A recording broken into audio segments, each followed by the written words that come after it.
from the Knights of Columbus of Lilburn as your Braves take on the San Francisco Giants right here at Turner Field. Last night, an offensive explosion by your Braves, and it's going to be the same way tonight. On the mound, Mr. Derek Lowe. It's Braves, Giants, right here on Peachtree TV. The Braves play here.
The Atlanta Braves has had all kinds of medical problems. He's a real miracle in the big leagues. And, of course, Derek Lowe appears to have righted the ship for the Braves. This is one of those where you look at it on paper, Chip, and you say, oh, well, this is a mismatch. The Braves have the veteran guy going, and he'll probably handle the Giants just fine. And that may well be the case. Derek has 2 quality starts framed around the All-Star break, one in Colorado and this one against the Mets. He did not get a decision against New York, but pitched well enough to win. The Braves didn't win the ball game. But Ryan Sadowski, 2-1, he's kind of come out of nowhere in the Giants system. He wasn't on the big league roster, did not get invited to spring training, but he's pitched lights out. He's got a good sinker, a good slider, and he could give the Braves some fits tonight. So while it looks like a mismatch, it may not be. And Sadowski, a real inspirational story. He's had arm problems and survived an aneurysm 6 years ago. Doctors felt he may never throw a baseball again. Well, he sure is throwing well for the Giants, and he goes for his 3rd big league win in this game tonight. Beautiful baseball night. We're glad you're with us. Starting lineups and more. Braves and San Francisco coming up right after this.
Dentistry, big smile seat upgrade, and our friend JJ's found some lucky fans and is now upgrading their seats.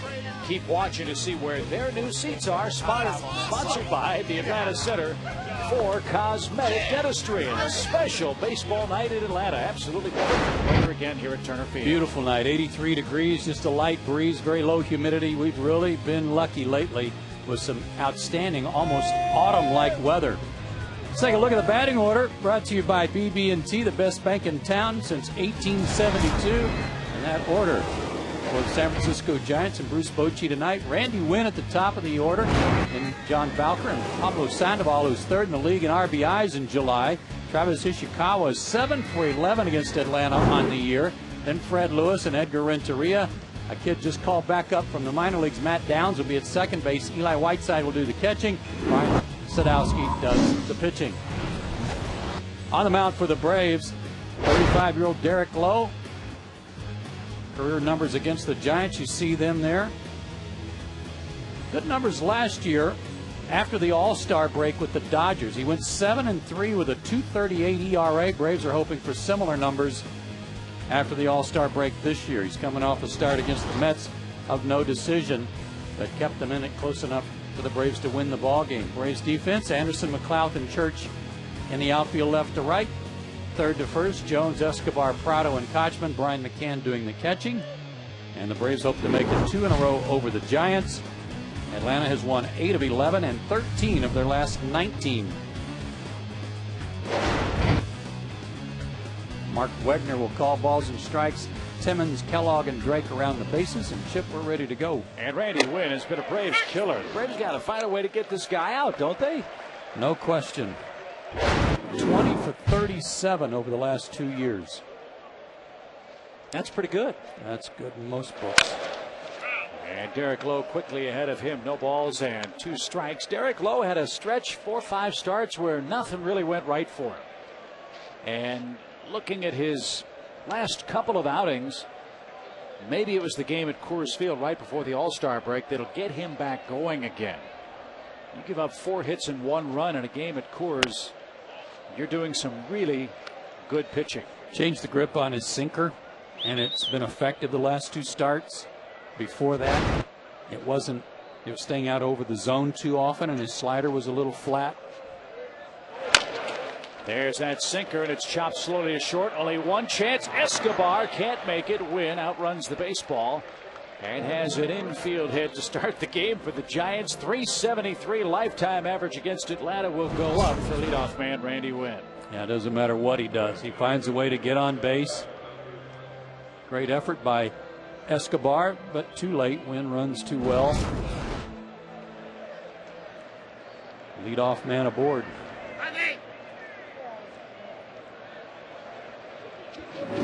So Wynn with 9 steals and 10 tries bats in front of John BOWKER, hitting a .190 for the Giants. A homer and 3 RBIs, another product of this San Francisco farm system that's been used an awful lot this year because they've tried just about everybody they can find to swing the bat. They've got some guys, though, that can swing the bat. Both BOWKER and Downs, who are in the lineup tonight, had real good numbers at Fresno. And, of course, the Giants, as you say, are hoping that translates to the major league level, because if there's one thing they need, a lot like Atlanta, they need a lot of offense. They're not having a good offensive road trip, are these Giants? They've scored just 8 runs in their first 4 games away from AT&T Park. And that's got to be a danger sign for Bruce Bochy. His ball club's been knocked out of the top spot for the National League wild card, and they head to Colorado after this Atlanta series. And BOWKER rips it well foul out of play. 2 balls and a strike. And you just saw those splits home and road with respect to runs scored per game. And their road record kind of reflects that too. They're just 19 and 26 on the road and averaging just 3.5 runs per game, as you see. Derek Lowe, by the way, his last 8 starts against the Giants, while he's got a career record of 4 and 5 against them. The last 8, he's 3 and 1. And just 1 home run allowed to them in the last 49 innings he's faced them.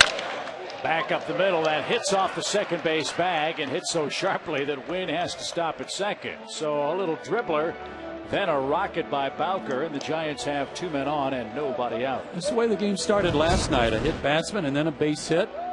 And Tommy Hanson was able to pitch out of trouble.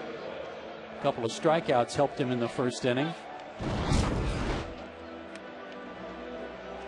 But they started off poorly last night with runners in scoring position. They were just 1 for 8 in the game, and they are just 4 for their last 26. So, again, a lot like the Braves in the first half. Get guys on, but can't get them in. So Pablo Sandoval, the Kung Fu Panda, will bat for the Giants. That's the nickname given him by Barry Zito.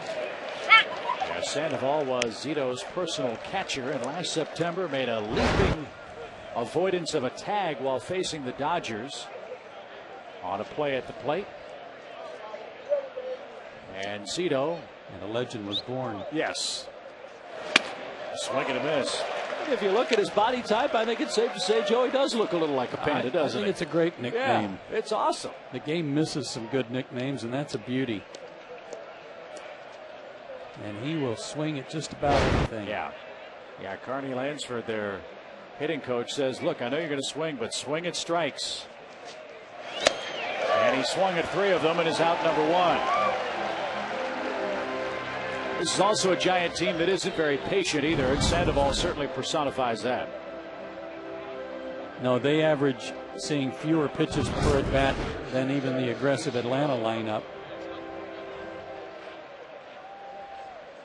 So now a double play ball gets you out of this first inning, and Travis Ishikawa, the Giants' first baseman, stands in out of Federal Way, Washington. That's near Seattle. And like most kids from that part of the world, Ken Griffey Jr. was his idol growing up in the Pacific Northwest. And Ishikawa's been doing a pretty good Ken Griffey Jr. impersonation lately. Hitting a lot of home runs. 7 home runs in the last 40 games for the Giants. He wore Atlanta out in late May, went 7 for 11 against them with some damage. 7 hits in 3 games. That got the umpire Mark Wagner on the way by, and quickly Ishikawa down 2 strikes.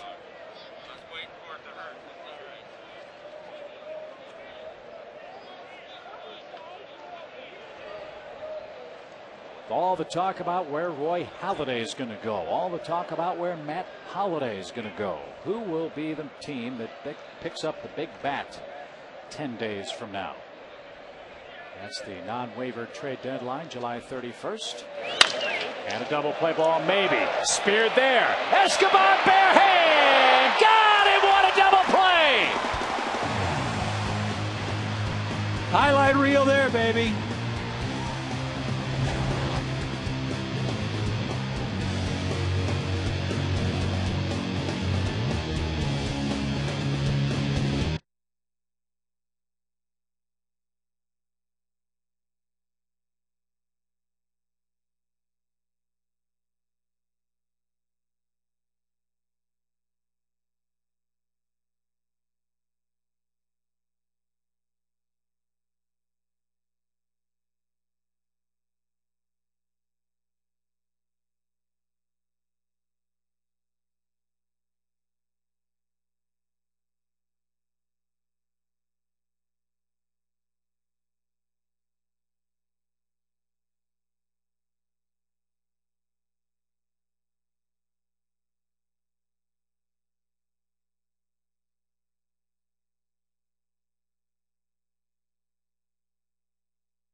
3 innings he's worked in his first 3 starts, and it just missed being 2 runs.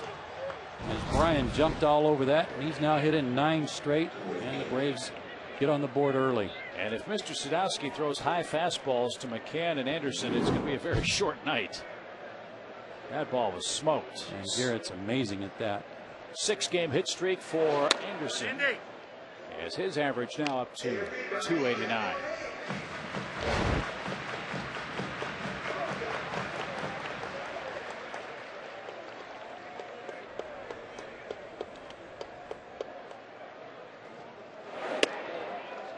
That bends around the plate. Ball 2, 2 balls, no strikes. We've talked a lot, Joe, about how Bobby Cox, Frank Wren have labeled Garrett Anderson a professional hitter. From a hitter's standpoint, what exactly does that mean? That his swing rarely changes. You know, it's always very consistent. Doesn't swing at a lot of bad pitches. He knows how to adjust to various pitchers as a game goes along. I asked him today, I said, who has been the most influential person on your hitting? And he said, no one in particular. I took tidbits from everybody that I came in touch with. That's popped up left side. Sandoval gives chase, but has no play. Look at this swing last night. Look how easy it is on the high fastball. Again, over 400 feet. But he said, you know, I kind of absorb things from a lot of different people, and all of it helped me to become a better hitter. But he really couldn't put his finger on any one person that was more influential than another. Well, whoever they are, they taught their pupil well. Anderson over 1,000 big league RBIs. This time goes down on strikes. A wicked slider from Mr. Sadowski, but Brian McCann's 2-out double scores the game's first run as we head to the 2nd inning.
Good inning tonight. Beautiful evening to be out at the Chop House here at Turner Field as we approach the bottom of the 7 o'clock hour. Derek Lowe's been given a lead as Brian McCann hit a ball off the right center field fence that scored Martin Prado. That's something else the Braves have been doing a lot too, Joe, scoring early and often in the game, giving their pitchers some margin for error. What a difference it makes for guys, especially guys who aren't power pitchers, who know that they're going to give up some contact, but know they can make a mistake or two and still keep the lead. So Lowe has one of those as he faces Fred Lewis, who slices one foul and out of play. This guy's had a very disappointing year offensively for San Francisco. Yeah, they were counting on him being the everyday guy in the outfield along with Wynn and Rowan, but he has struggled. If you are a pitcher like Derek Lowe or tomorrow Jair Jurgens, guys who pitch to contact. You got to love pitching to the Giants. Not that you're going to beat them every time, but you know they're going to swing early. Yeah, it's almost strike one every at bat with these guys.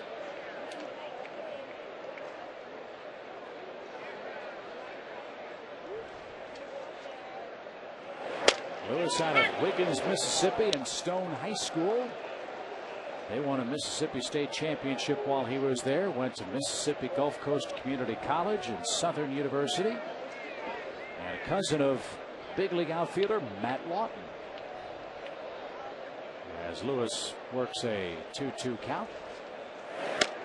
And is down on strikes. That ball looked right down the middle, and he just swung right through it. Second strikeout for Derek Lowe tonight.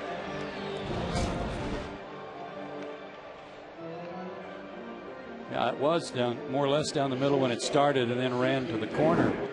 But a good pitch. Derek's last several starts, only once has he, since the beginning of June, has he had as many as 5 strikeouts in a game, and that was at Colorado in that win right before the break. And he had 5. Good to see former Brave shortstop Edgar Renteria back in town, hitting .256 with a couple of home runs. And that ball bounced toward third. Backhand play, Chipper Jones. Boy, the defense for Atlanta really has shined. Another good play, 2 outs. Made that look easy, didn't he?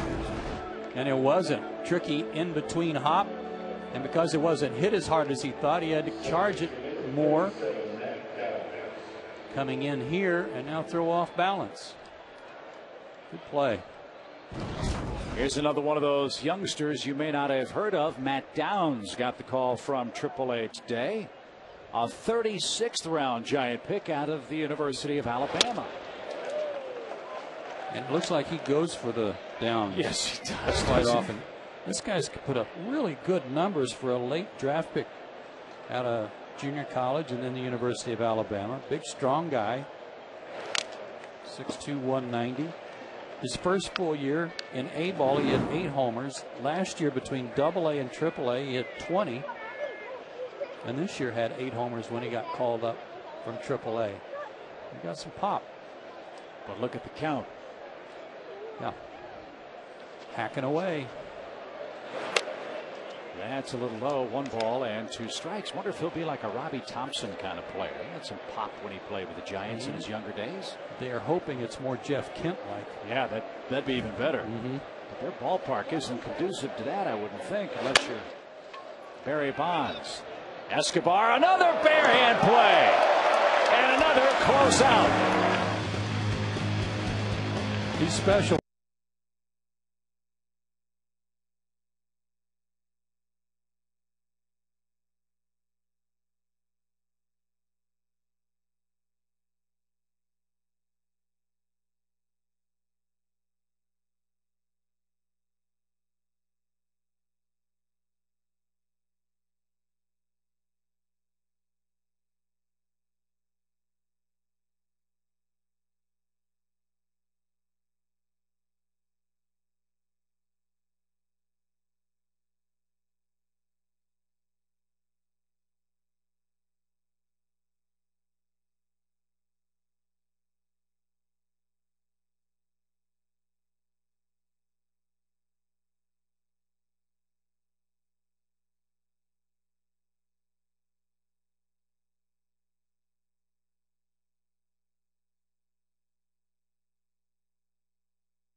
Now it's time to take a look at the Piedmont Hospital injury report. And how about the night last night for Kelly Johnson? Wow. 3 for 4, 2 homers, 7 RBIs. Braves have a decision to make on him on the 25th. That's when the last day of his rehab assignment. They've either got to activate him or option him back. And also, Buddy Carlisle, an inning last night, his first rehab work, struck out 2. Broken bat ground ball by Escobar to short, and he's retired on the first pitch of the bottom of the second inning. That was our Piedmont Hospital injury report. Get the perfect balance of health and care at Piedmont Hospital, the preferred healthcare provider of the Atlanta Braves. Visit PiedmontHospital.org. And another guy on that list, Tim Hudson, I think is scheduled for his next work day after tomorrow. Thursday? Mm-hmm. Jeff Bennett also about ready to go out on a rehab stint as well. I'm looking forward to seeing, too, is Omar Infante come back. Braves really missed him in May and June with that broken hand. But now, as baseball so often works, as Kochman hits ground ball to second, Downs has it. When you don't have enough players, it's really noticeable. When you start playing well, those absences aren't nearly as effective. Naturally. Yeah. And if nothing else, I think it's given Martin Prado more at bats and a chance to really shine and establish himself.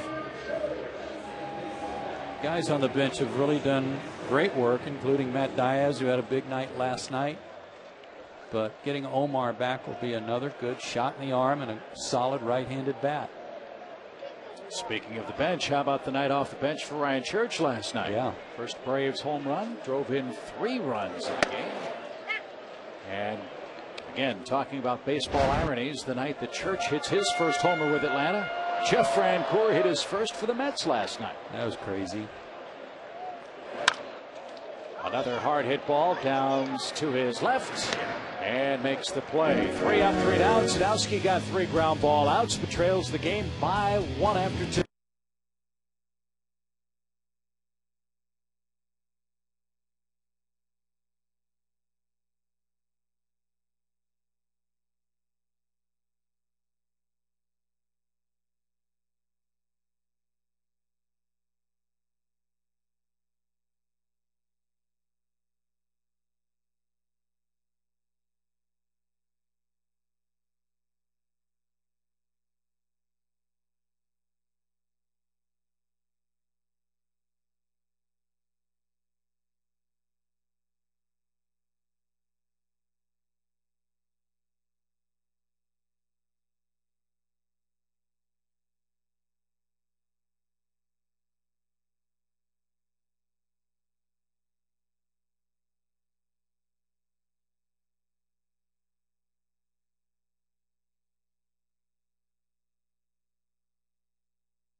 Seat upgrade sponsored by Dr. Deborah Gray King. There they are, right down in the front row. Dr. Deborah Gray King and the Atlanta Center for Cosmetic Dentistry, the place in Atlanta to get a beautiful smile. And all smiles over there with that seat upgrade.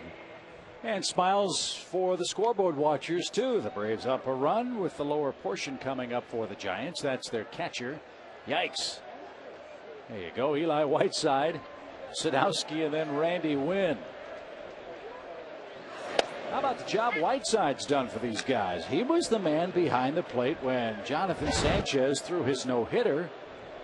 And in his 12 starts, the Giants pitchers have thrown 3 shutouts. Let's say that warrants a little work.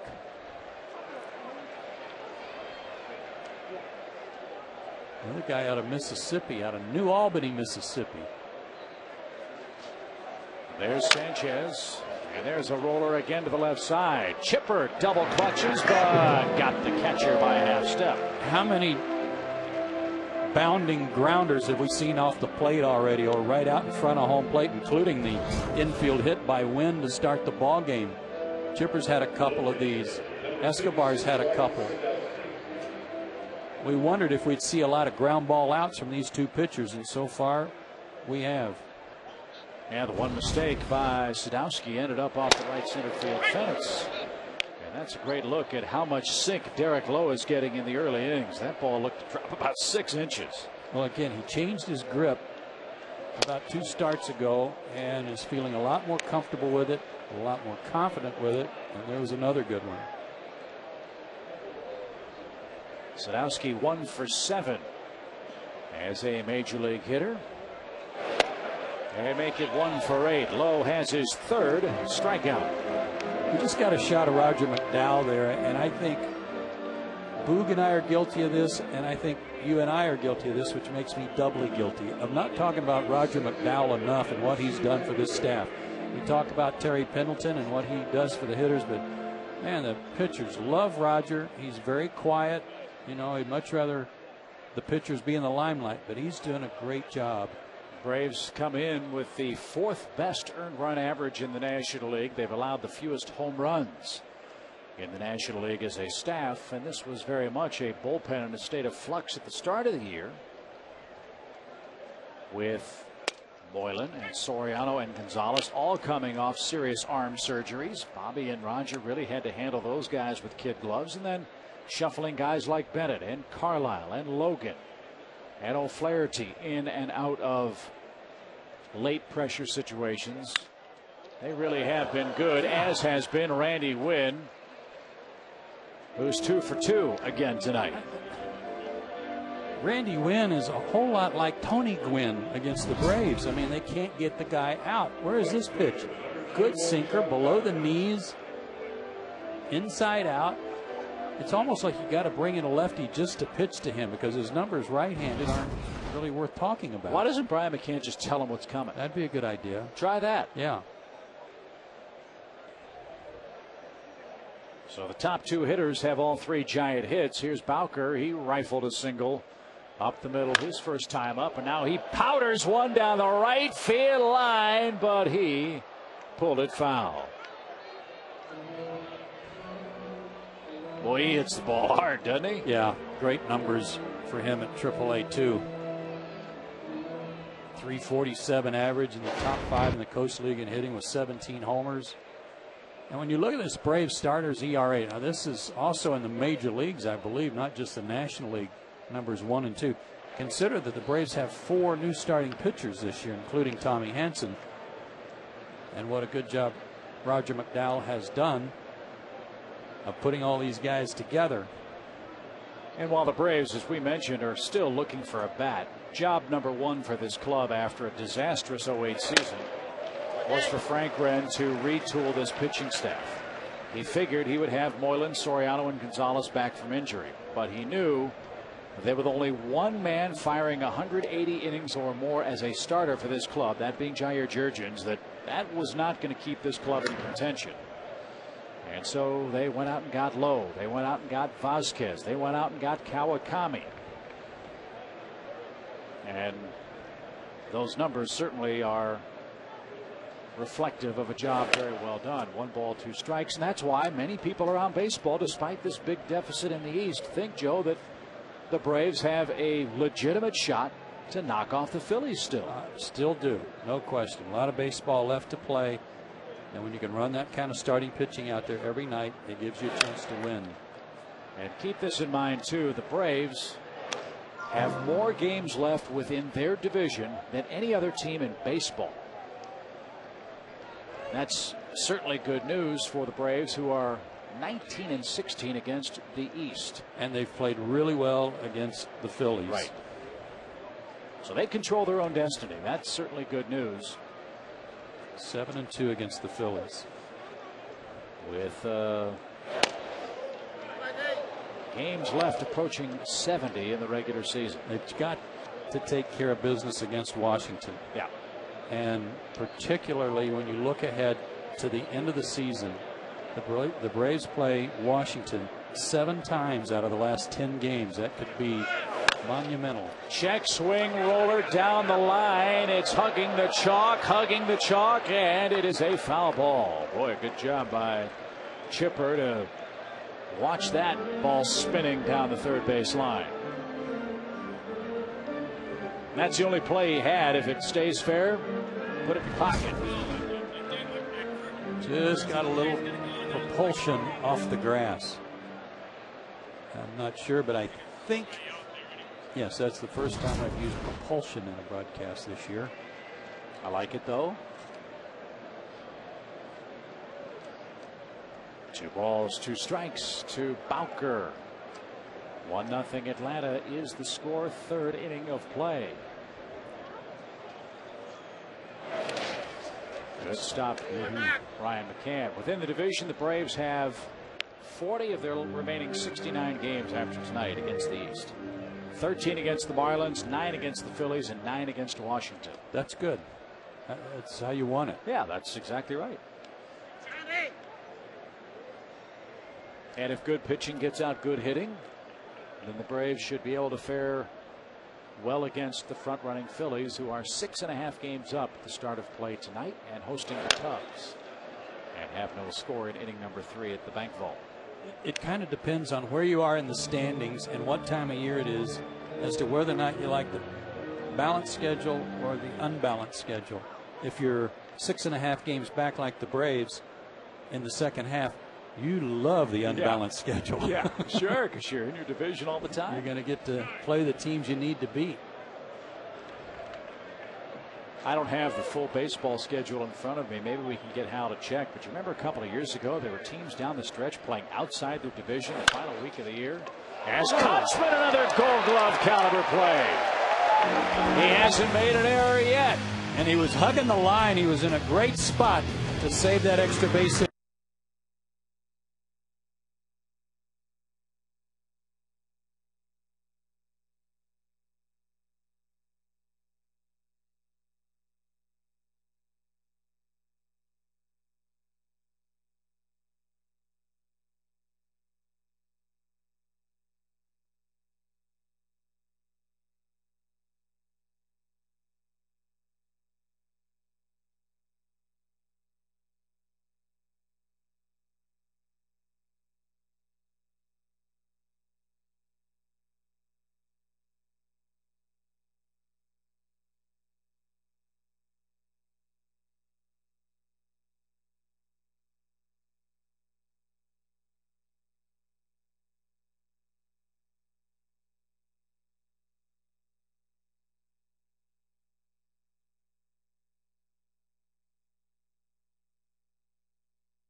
One nothing Atlanta as we head to the bottom of the 3rd inning. And fans, it's time for the AirTran Airways home run inning, where one lucky fan will have a chance to win free airfare for 2 if the Braves hit a homer this inning. Visit PeachtreeTV.com/Braves for the official rules and enter for your chance to win. AirTran Airways, go. There's nothing stopping you. And Pards, the Braves have been slugging their way to an 11-6 record in the month of July. The offense has been superb. Another extra base hit tonight. That gives them 66 extra base hits in the month, 18 homers. And the run in the 1st inning, another 2-out hit on top of that. Good cut by Derek Lowe, who's down a ball and 2 strikes. Sadowski is getting the ball on the ground too for the Giants. He's been very effective. See if the Braves have a few better cuts against him the second time through the batting order tonight. Hey, come on, Dave.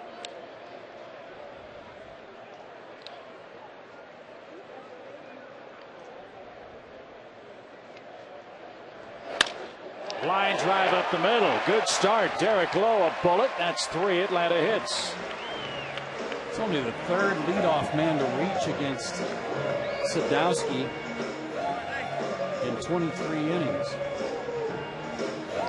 Now it's time to take a look at the SunTrust Solid Performers, brought to you by SunTrust. Live solid, bank solid. And the Braves, the best batting average this month in the National League, ahead of those vaunted Phillies and the Manny Ramirez-led Los Angeles Dodgers. See who was 3rd on there, or 4th? The Nationals.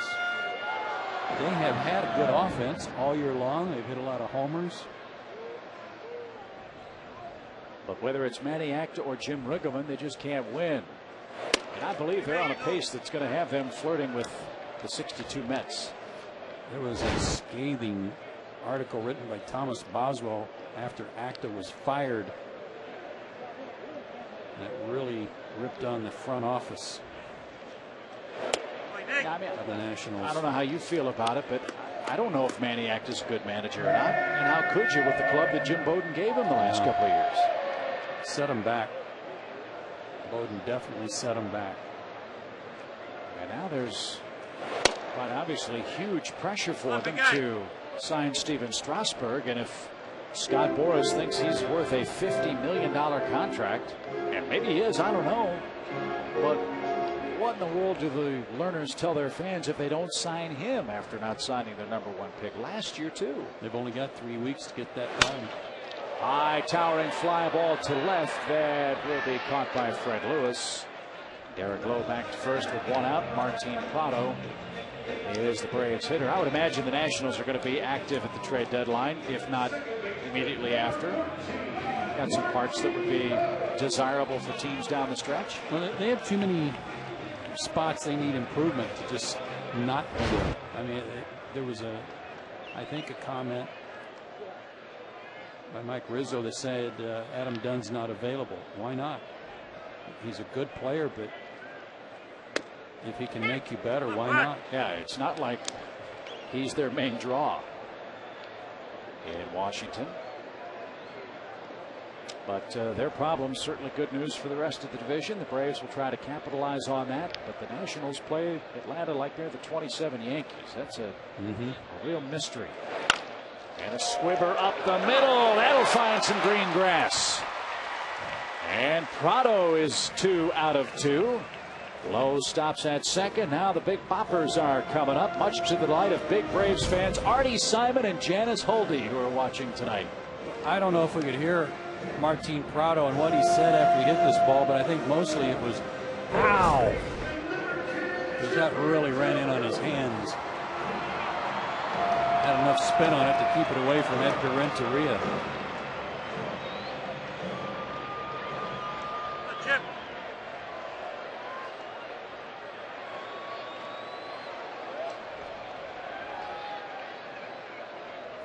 Two on with 1 out. Oh, a breaking ball, and he whacked that into right center field. That'll score 1. Chipper a double. It's 2-0. Oh man, did that sit up on a tee. He's made a couple of really good pitches to that pitch, breaking down and in to Garrett Anderson to strike him out and to get McLeod to swing over the top of it this inning. Tried it again with Chipper, and you said it, Chip.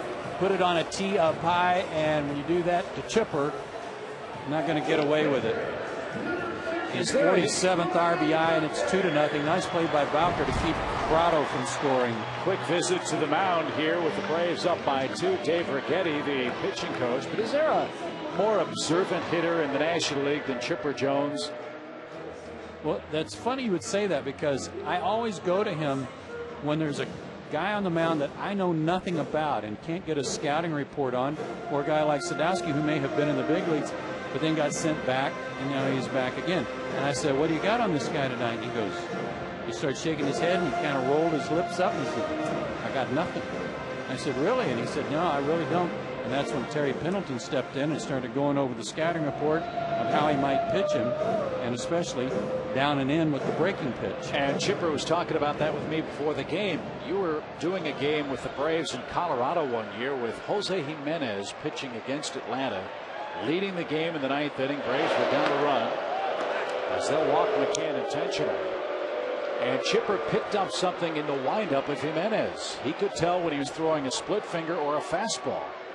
So while Jimenez was warming up during his preparations for the 9th inning, he told Gary Sheffield, when his hands are here, it's a fastball. When his hands are at the belt, it's a split.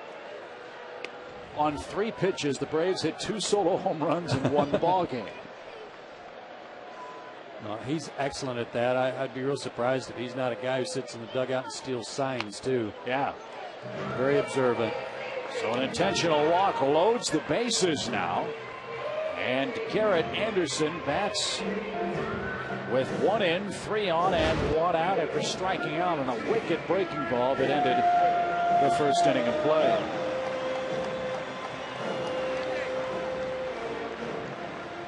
Eight career grand slams. He'd love another one here as we approach the 8 o'clock hour in Atlanta.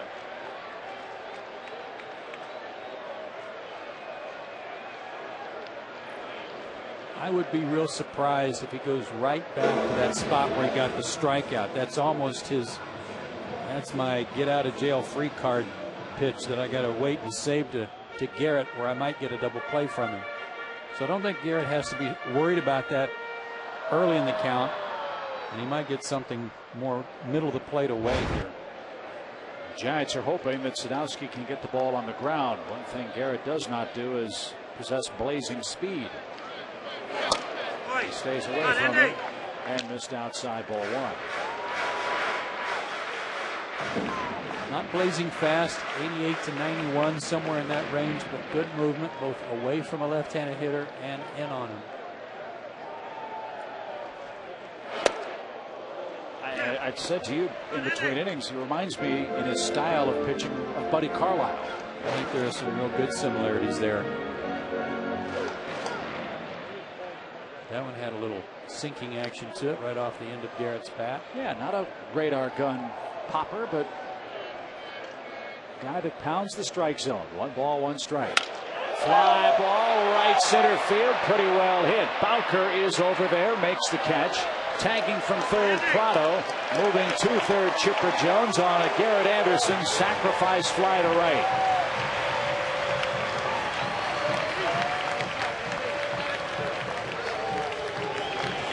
That's what they've been doing so well, I think, this month, Chip. We've been talking about their offense and a lot of extra base hits, but they've sure done a lot of really good situational hitting too, moving runners and getting guys in from third, less than 2 outs.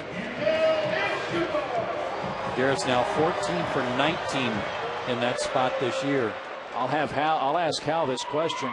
Wonder how many times the Braves have struck out this month with runners in scoring position. It seems like they're not doing that either. Well, this is the perfect guy to have up there with 2 out and a runner in scoring position. Escobar doesn't leave many. Over a 400 batting average with runners in scoring position at one point this year. In fact, Escobar at 306 coming into this at bat for the season. With runners in scoring position, 434. And improves on that, a 2-out hit. Chipper scores. It's a 4-0 Atlanta game. I said it a couple of minutes ago when he made a good play in the field, and I'll say it again. He's something special. He has some parts about his game that drive you crazy at times, drive all of us crazy at times. But you know Escobar can flat out play, folks.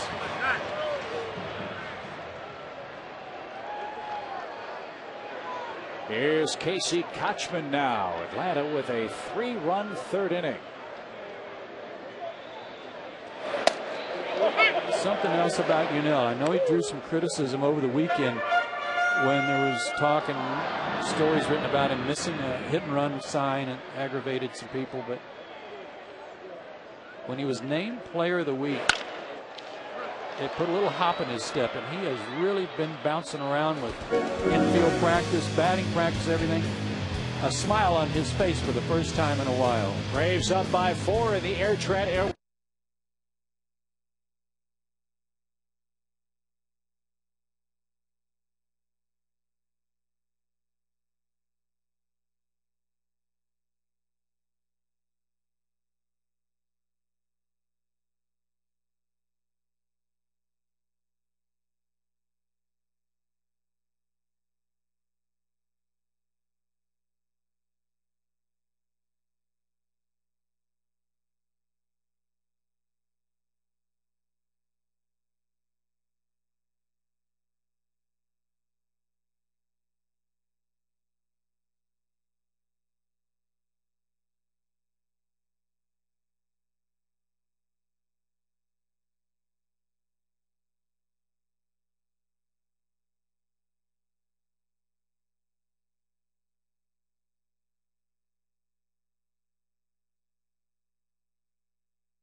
Here's tonight's Toyota Tacoma trivia question. Truck going right through the parking lot. Who was the last pitcher to throw 300 or more innings in a season? These days, if a pitcher throws 200 innings, everybody thinks he's an Iron Man. But who was the last to throw 300 or more? Yeah, the answer in the bottom half of the inning. They either think he's an Iron Man or they're calling Child Protective Services. Base hit to left by Kung Fu Panda. Pablo Sandoval's aboard. And yeah, it came on the first pitch. He's not going to waste any time. No. That's all right. If you're going to get a hit, get it on the first one, and then I'll work on the next guy. So here's Travis Ishikawa. 300 innings. Well, you think Nolan Ryan, Randy Johnson. Ironic because all those power guys, you think, wow, they must have had a lot of stress with all those strikeouts.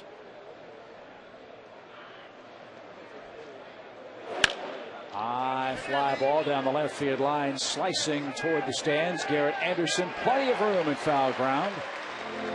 And he'll handle Ishikawa. 2 pitches, 1 out, 1 aboard. Another first pitch swing. The Giants are down by 4, Chip, and they have not overcome a deficit of 3 runs or more to win this year. Maui. Need a bat. Badly. I mean, they are next to last in homers, next to last in runs scored, but first in ERA. So Bruce Bochy knows what his method for victory is. Score a run early like the Braves have done and use their pitching to hold the other guys down. But they're not a comeback team. And they have not hit well on this trip. Just 8 runs in 4 games. And they go to Colorado next, club that has passed them in wild card standings at the moment.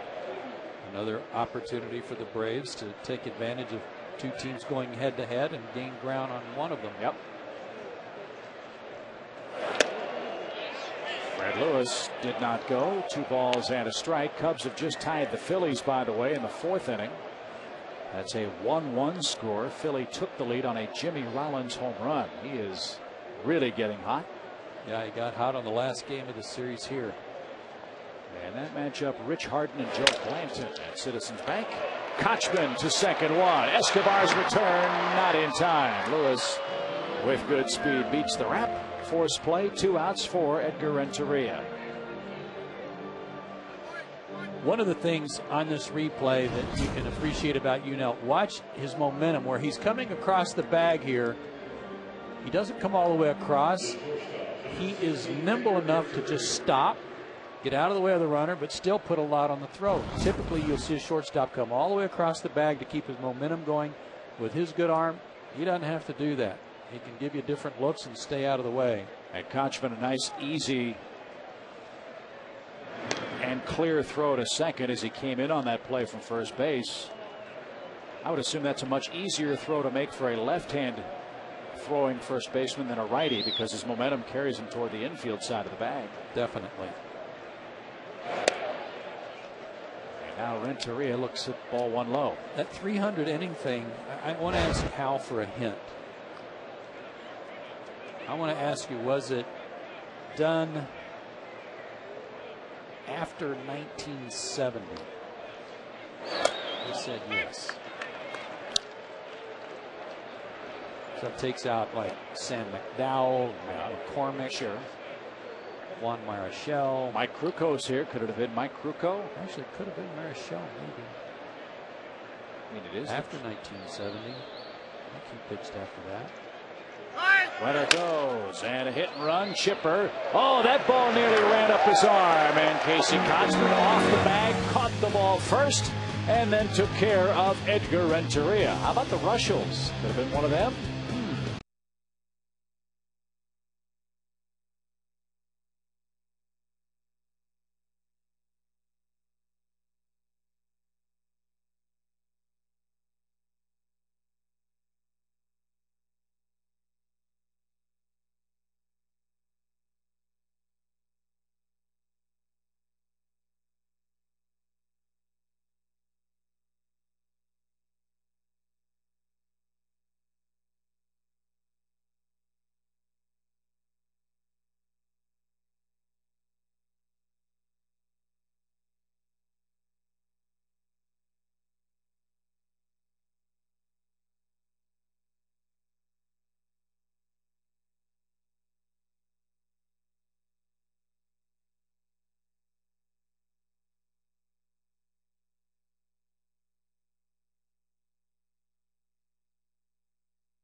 They're dancing in the aisles and atop the dugout at Turner Field tonight. That's your dance champion. 4-0 Braves. Time for the answer to tonight's Toyota Tacoma trivia question. Who was the last pitcher to throw 300 or more innings in a season? I'm going Gaylord Perry. Oh, very good call. Forgot about Gaylord Perry. Answer is Steve Carlton. See, I stuck with the Giants. Yeah, that's just when you think you've got the ESP meld working with Hal Galima. He throws you a curveball, even though he's wearing his San Francisco Giants orange shirt tonight.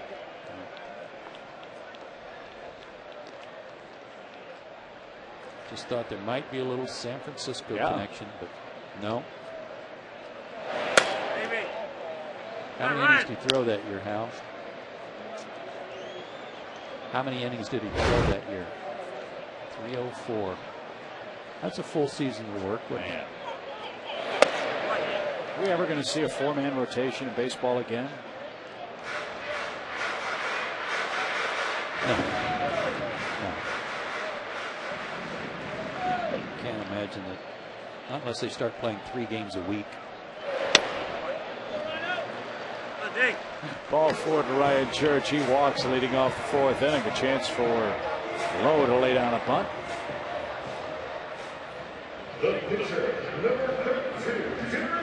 I mentioned Kelly Johnson, sorry Chip, a few minutes ago on the Piedmont injury report, and how he had a big night last night. has to come off his rehab assignment on the 25th, which is Saturday. But the Braves have an interesting decision to make there. I mean, a tough decision with the way Prado is playing, the way Brooks Conrad has played when he's filled in.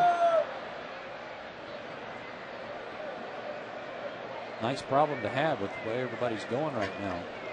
And just the way the lineup is comprised, the way you look at how Bobby Cox has his order stacked. McLeod is left-handed, Chipper Jones switch hits, McCann's lefty, Anderson's lefty, Kochman's lefty, Church is lefty.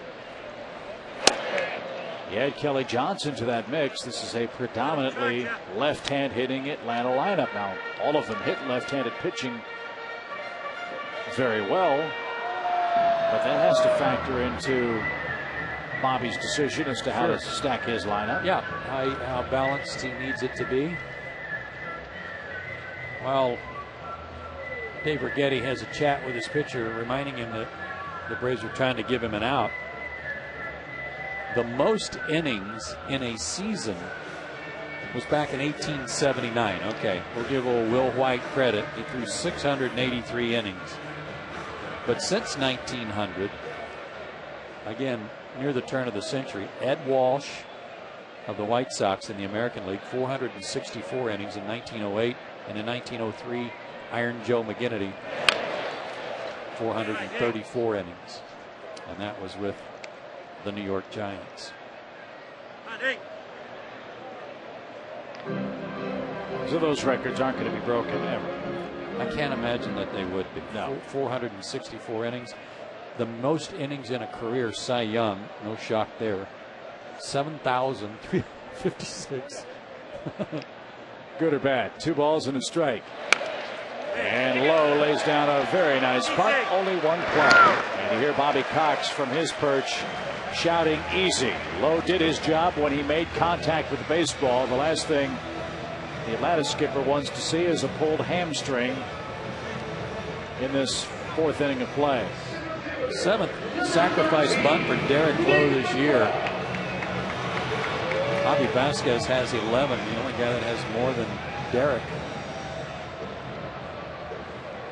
So runner at second, 1 out for Nate McLeod, who has flied out to left his 2 times up. Nate snapped a 0 for 17 slide with a hit last night. And looks at a strike over the outside corner.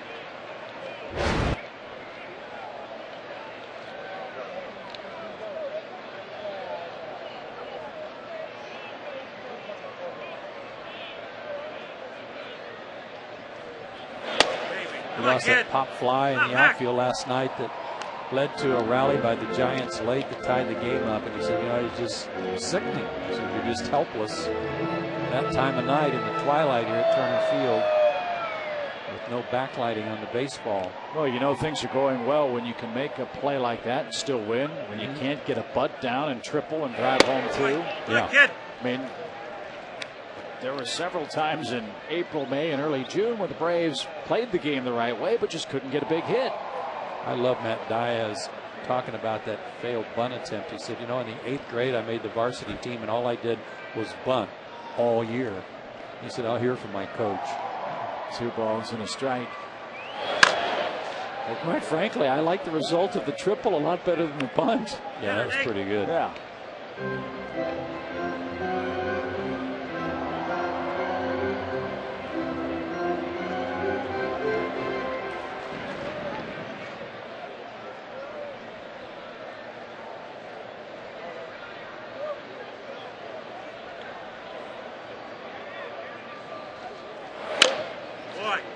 Giants made some moves today to make room for Sadowski and the second baseman, Matt Downs. They sent Kevin Franson back to AAA today, and they placed Rich Aurelia on the DL with a right big toe infection. Is that what it was? I think so, yeah. And he played last night, got a base hit.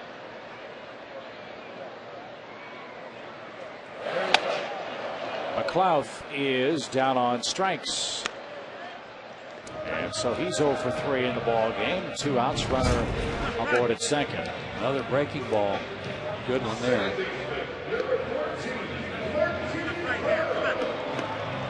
Here's Prado, 2 for 2, 2 runs scored since June 21st. That's a month. 12 games of 2 or more hits. And I think we've said this several times, when you speak to some professional athletes, no matter the sport, you get a sense that they feel there's a sense of entitlement owed them because of the uniform they wear and the success they've achieved. The exact opposite is true when you talk to Martin Prado. I can't think of a more grateful player for the opportunity that's been provided him and the chance he's been given to be an everyday player. It's really refreshing to talk to him. He's the kind of guy who makes it easy to pull for him, root for him. Not just the fact that he's a good, solid, fundamental player, but how he goes about his business, how hard he works, fielding ground balls, turning double plays during batting practice. Every day, a lot of work at a couple of different positions. Hey, come on, kid. He'll take throws at first from the infielders when they want to work on their throwing. He'll work on double plays with Escobar or Diori Hernandez. Non-stop.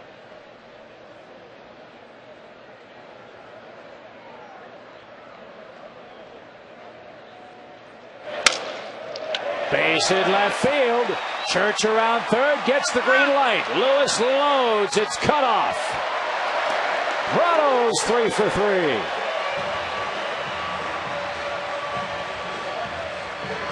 Got his 21st RBI and another 2-out RBI hit.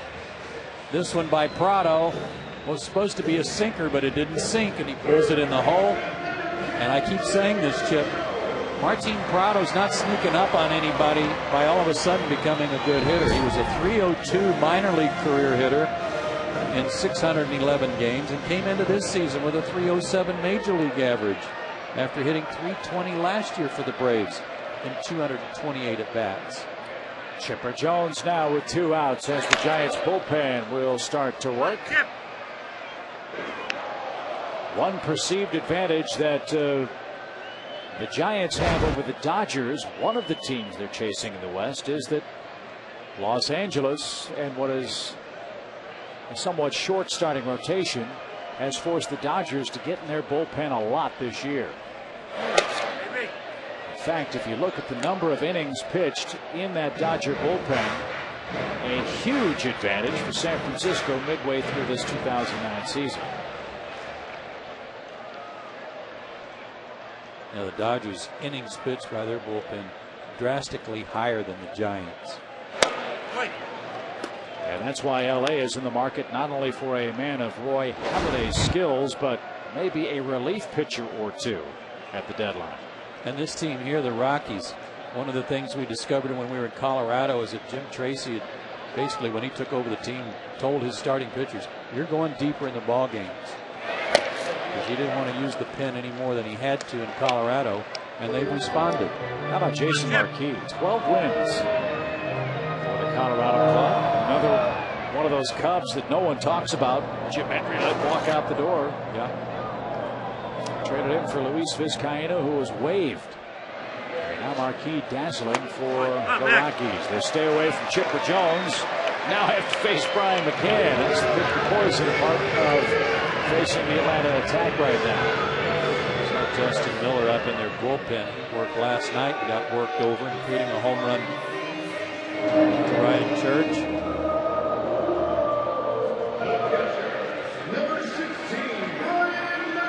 24 pitches for Sadowski this inning.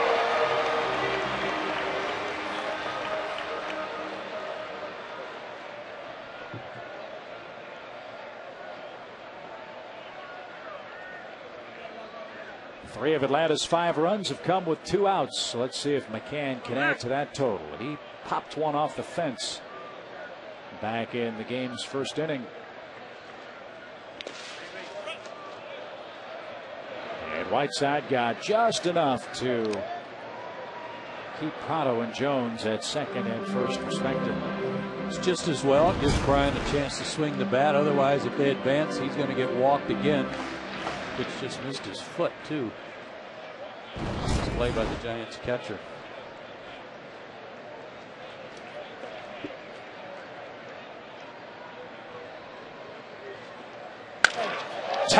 fly ball center field. That's well hit. Win back. She's gone. A 3-run homer.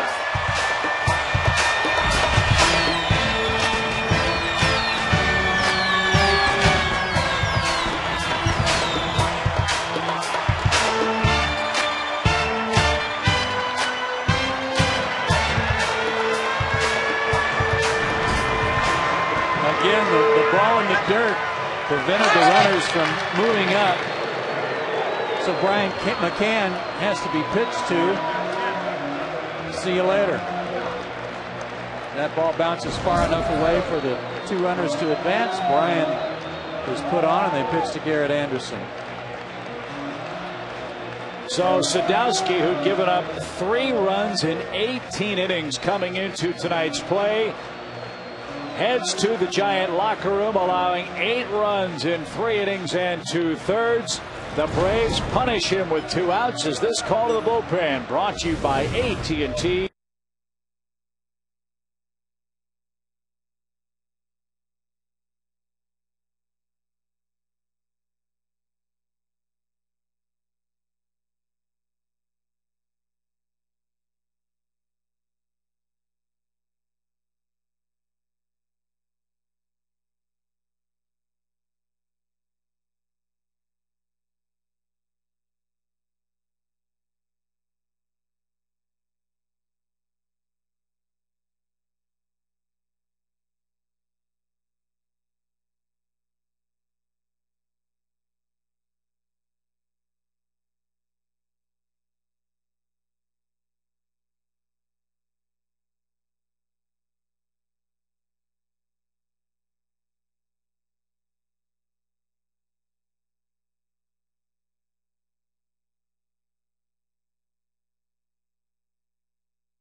On 8 hits in the 4th. Fans, it's time for the know-how question of the game, built by the Home Depot. And if you have a question for us tonight, send us an email, and if chosen, we'll answer it later in the game. Send your email to braves@peachtreetv.com. Please include your name and where you're from. And remember, more saving, more doing. That's the power of Home Depot.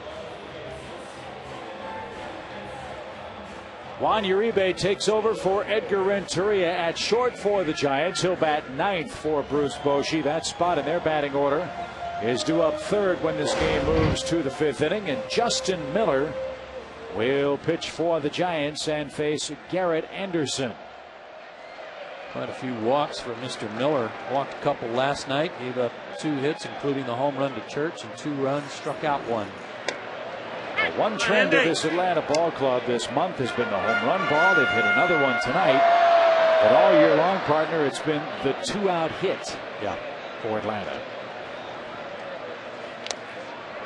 And more specifically, a 2-out run scoring hit for the Braves. McCann provided one of those with a double in the 1st inning. Escobar an RBI single with 2 outs in the 3rd. And now McCann's 3-run homer and a Martin Prado single. 2 walks this inning by Sadowski, and they both scored.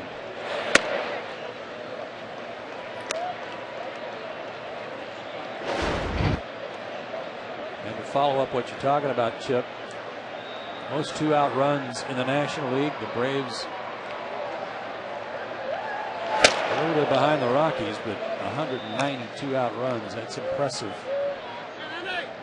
So Justin Miller has a 2-2 count with Garrett Anderson. Miller has pitched with the Toronto Blue Jays, the Florida Marlins, and signed by the Giants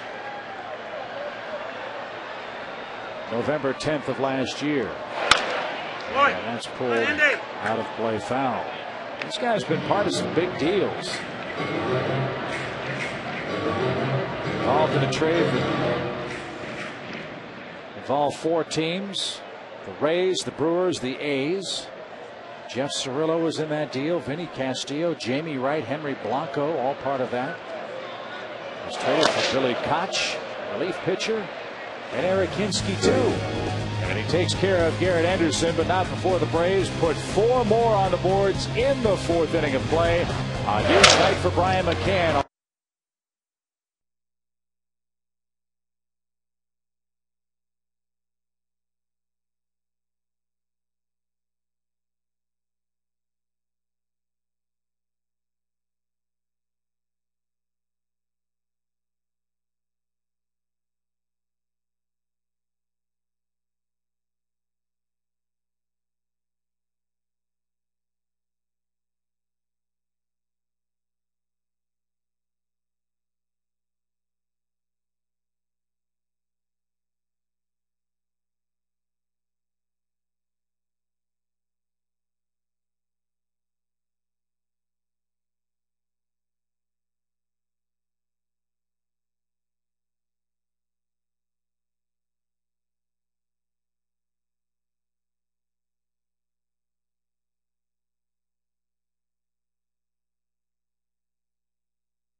Years. Check into Jameson Inns and experience our new Philotop premium beds and the best in Southern hospitality. Jameson Inns, you deserve a new deal.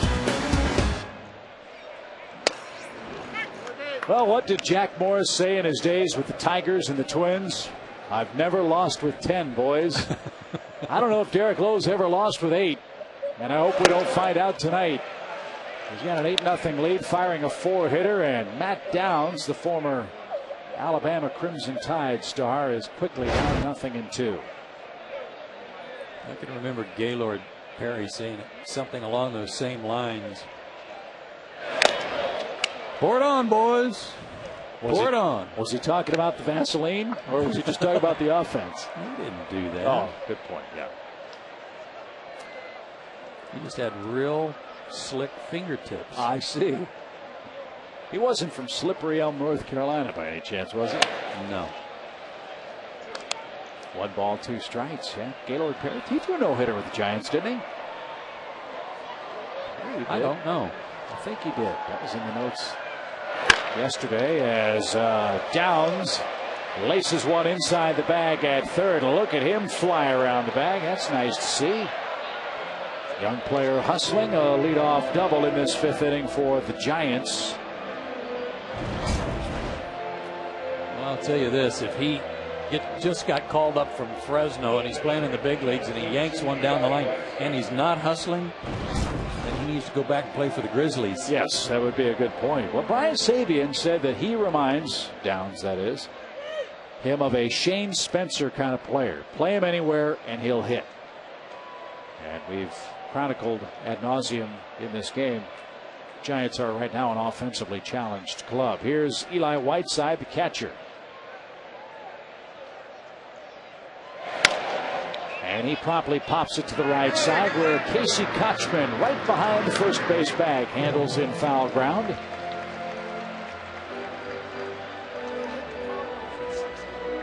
And 1 is out. Yeah, Gaylord Perry no-hit the Cardinals in '68. And he beat Gibson 1-0. How about that? That was the year Bob Gibson. Must have been. Well, that was the year Bob Gibson had the ERA title of 1.12 in the National League. And that was the last year the mound was at its apex. They lowered the mound after the '68 season when Bob Gibson was so dominant, and Denny McLain won 30 games for the Detroit Tigers that year. Want to venture a guess on the time of game on that one? Well, using modern standards, I'll say 2 hours and 57 minutes. No? Try 1:40. Wow. 140 on a 1-0 Gaylord Perry no-hitter against Bob Gibson. My grandfather barely had time to get the Budweiser cold. Yeah, how many hits did the Giants have that day, Al? 4 hits. Wow. What a day. 1 ball, 2 strikes to Juan Uribe, who checked in the flip-flop batting order a minute ago.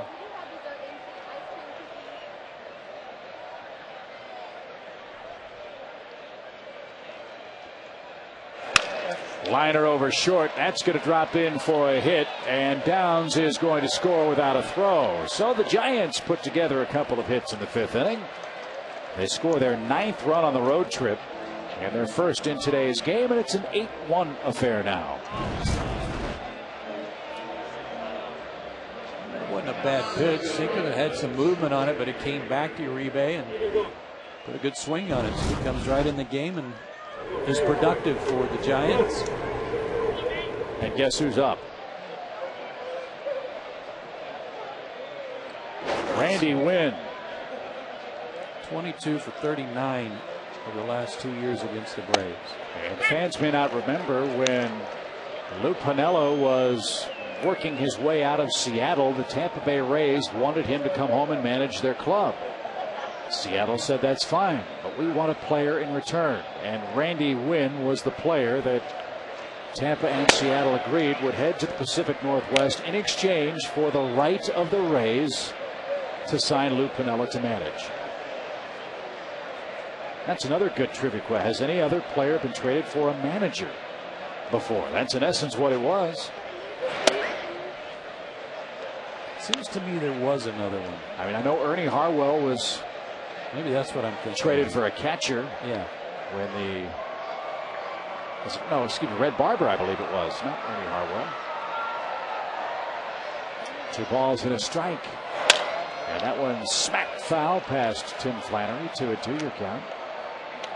Giants got Randy Wynn from the Mariners for Yorvi Torrealba and Jesse Foppert at the trade deadline in 2005. A couple of interesting names there. And Wynn broke his bat. Good. That's the one that had all the hits in it. That'll teach you.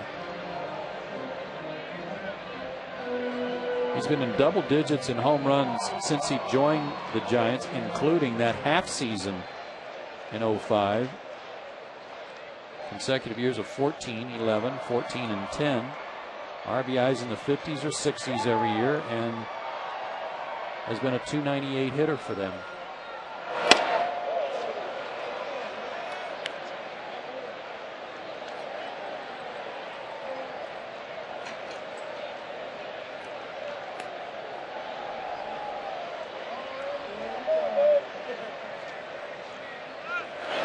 Runner goes, and Wynn sprays it foul.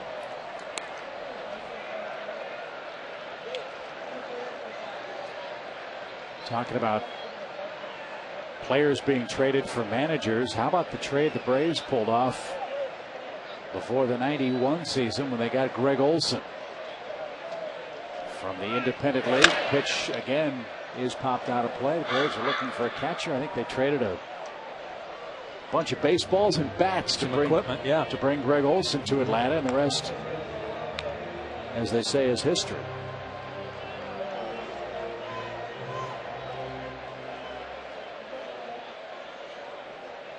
You were right, Chip, about the player for a manager. Manny Sanguillen was traded by the Pirates to Oakland for Chuck Tanner and $100,000 back in 1976. Wow. Ball 4 inside.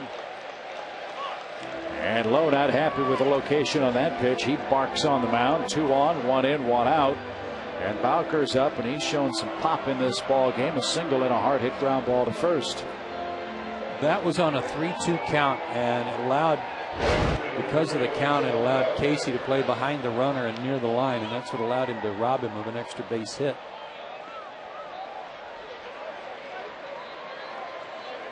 Kung Fu Panda's on deck, and he's been a dangerous hitter. So don't want to mess around with BOWKER here. Launches one way out of play, foul into the upper deck. You see many in the upper deck down there.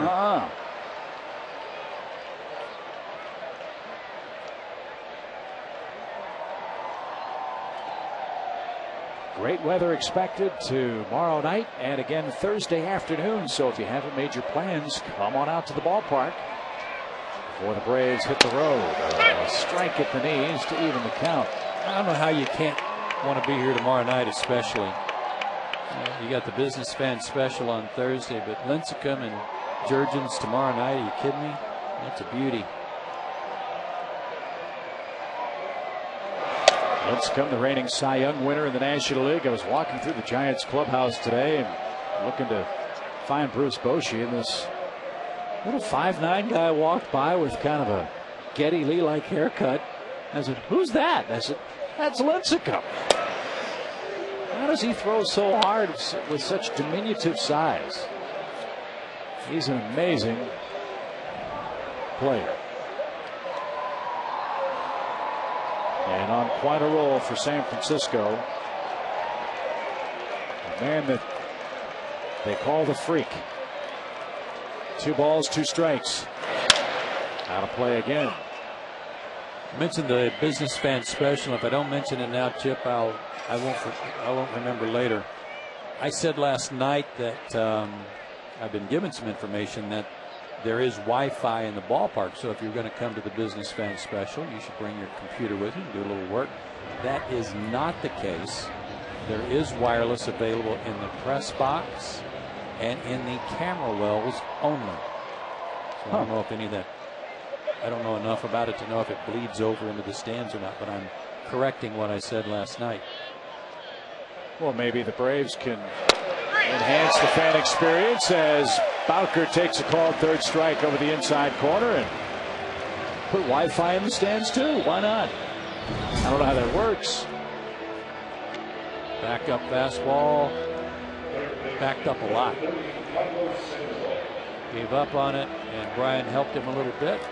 Good pitch. And much needed strikeout. Number 4 for Lowe. Here's Sandoval. He's struck out once and he's ripped a single. What would you throw him here first pitch? You know he's going to swing if it's close. How about a good sinker? Something in the dirt. Ground ball hit towards second. And the easy flip to Escobar retires the side. Giants had a rally, score but 1 time, and Lowe is halfway through, leading 8-1.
In any form, and the accounts and descriptions of this game may not be disseminated without the express written consent of the Atlanta Braves.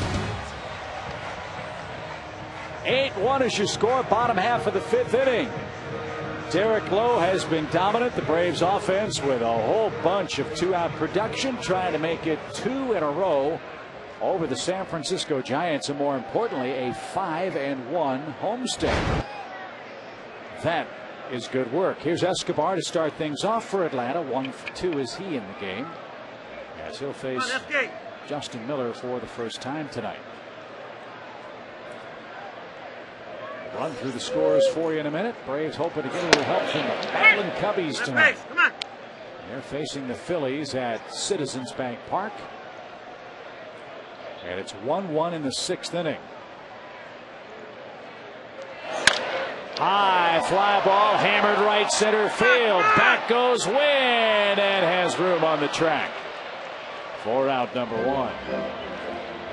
Joe Blanton didn't get off to a very good start for the Phillies, but he's pitched pretty well for them lately, just when they really needed it. And during this stretch where they're scoring a ton of runs, he's been one of the guys that's been able to be the recipient of all those runs and get some wins. Yeah, Jay Happ's been great. I don't think he's lost yet for him.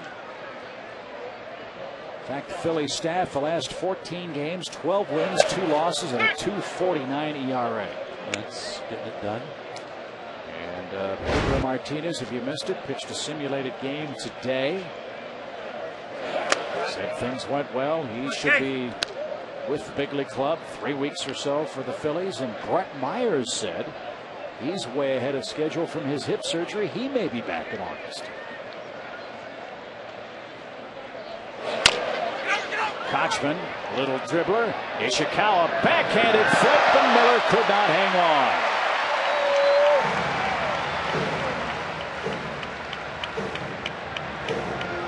A very tough play, and one Ishikawa would probably like to do over again because of who was running, and that's Kochman. He had plenty of time to maybe stop it a little more on the throw instead of a backhanded toss. He's running hard. They're going to give him a base hit as a result. That extends his hitting streak to 13 games, the longest of the year by any Braves hitter. And a career high for Kochman, so he's aboard for Ryan Church. All right. And that ball's taken a little bit low. Boy, Church was feeling awfully good about getting the monkey off his back, as they call it in the clubhouse. Get your first home run out of the way with a new club. And now he slaps one deep to left, but right at Fred Lewis. Sharply hit, but out, number 2. That's tough. People think just guys get traded and they just seamlessly slip into a new uniform and a new clubhouse and go to work. It's not that easy, is it? I liked what he said last night after the game, though. He said, "This is home now. This is my uniform, my team." And he's still adjusting to the things that Bobby likes to have the players do, what he wants them to do. Come on, Dick. And one of the rarest things in Major League Baseball, a former Expo still active. Yeah, there are a bunch of them out there, but not as many as there used to be. Now Derek Lowe bats with man aboard and 2 men out. 8-1, Braves in command tonight.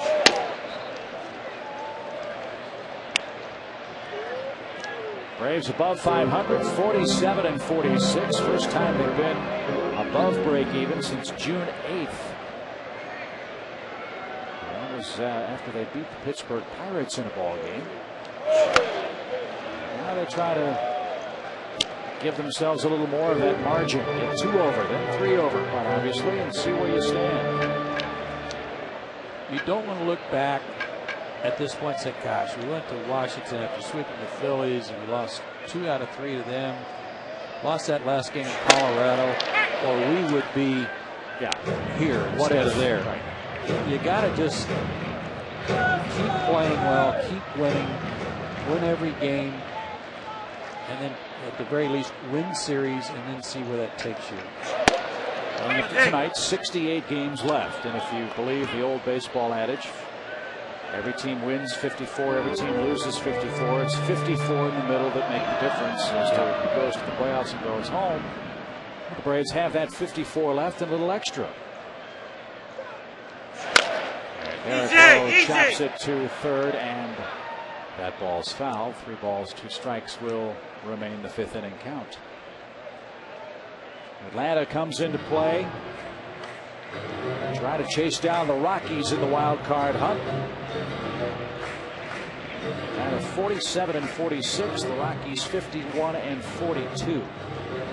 So Braves are 4 out in the wild card, a game behind the Cubs. And that's why these games against the Giants are so critically important. They won't see them again after this series concludes, and that's the part of the wild card that really gets tough in September. When there are teams in front of you and you don't face them, it's tough to catch them. Pop up right side. Ishikawa will give chase, and it's in the camera well, no play. And that team that's tied with Atlanta, the Milwaukee Brewers, are next up on the schedule for Atlanta. Yep. Then we've got Houston. We haven't seen the Astros for a while. And they are a second half team traditionally. Houston also 4 games back and a game over 500 in the Central. Houston, though, has its sights on a Central Division title. They're only 3 back of the Cardinals. 2-1 over St. Louis tonight. And a walk to the pitcher, Derek Lowe. Giants have walked a lot of people in this game. That's 4 for the night. Yeah, the first from Miller. Market Valdez warming up in the Giants bullpen. No, you saw the highlight shows last night. Good to see Jason Schmidt pick up a win for the Dodgers. With a 3-run first inning, too. Yeah. 2 years plus. He was out with shoulder problems. Picked up his 2nd win as a Dodger after that big contract was signed.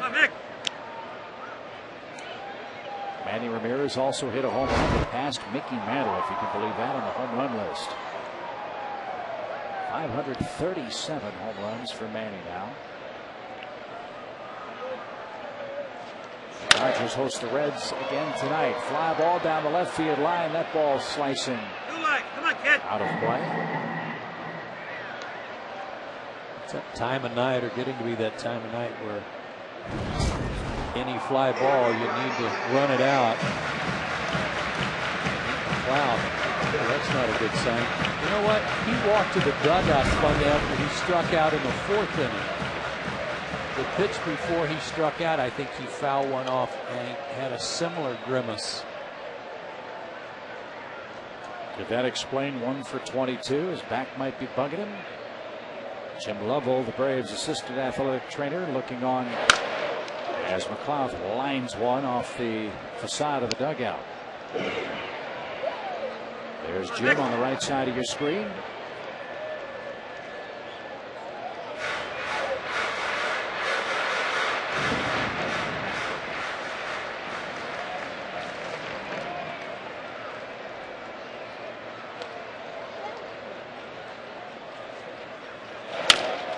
Ground ball, Ishikawa, beautiful stop. Has to hurry, didn't get his man.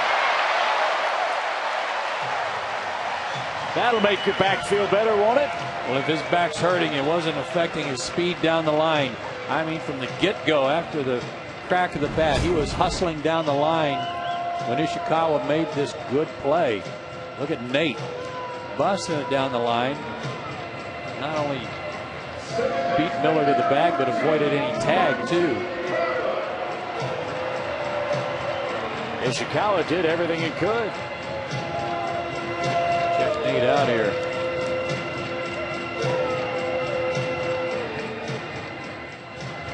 And earned himself a base hit. A couple of quick infield hits in this inning.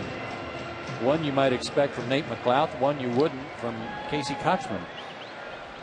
So let's see if Prado can make it a perfect 4 for 4. He has 3 hits. He has scored 3 runs. He's knocked in a run tonight.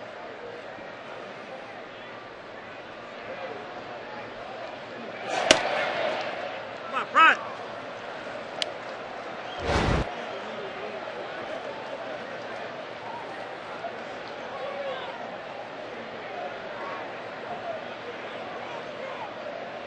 Prado has 2 4-hit games already this year. He did it last on July 5th. You can't get enough. Any one night, you got to be greedy. You got 2, you need 3. You got 3, you need 4, etc. Ask the Minnesota Twins last night, who blew a 10-run lead in Oakland and lost. Crazy call at the end of the game, though. Boy. And that certainly, at least in Minneapolis, brought up the cries of where's replay on plays like that. Don't worry, it's probably coming in the next couple of years. 3 balls, no strikes, no place to put Prado. Will Bobby Green light him here?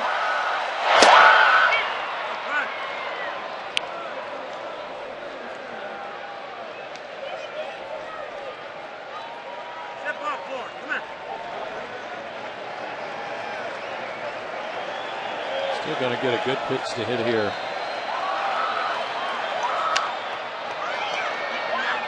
And now the count's full at 3 balls, 2 strikes. And that was very Martin Prado-like.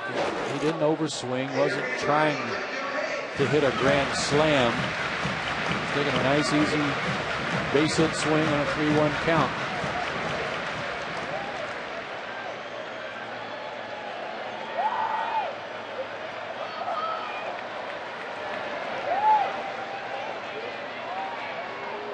Runners go.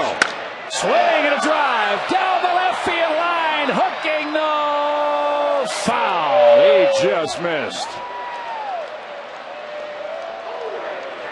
And I was talking earlier tonight about how Martin has been a 300 hitter both in the minor leagues and the major leagues.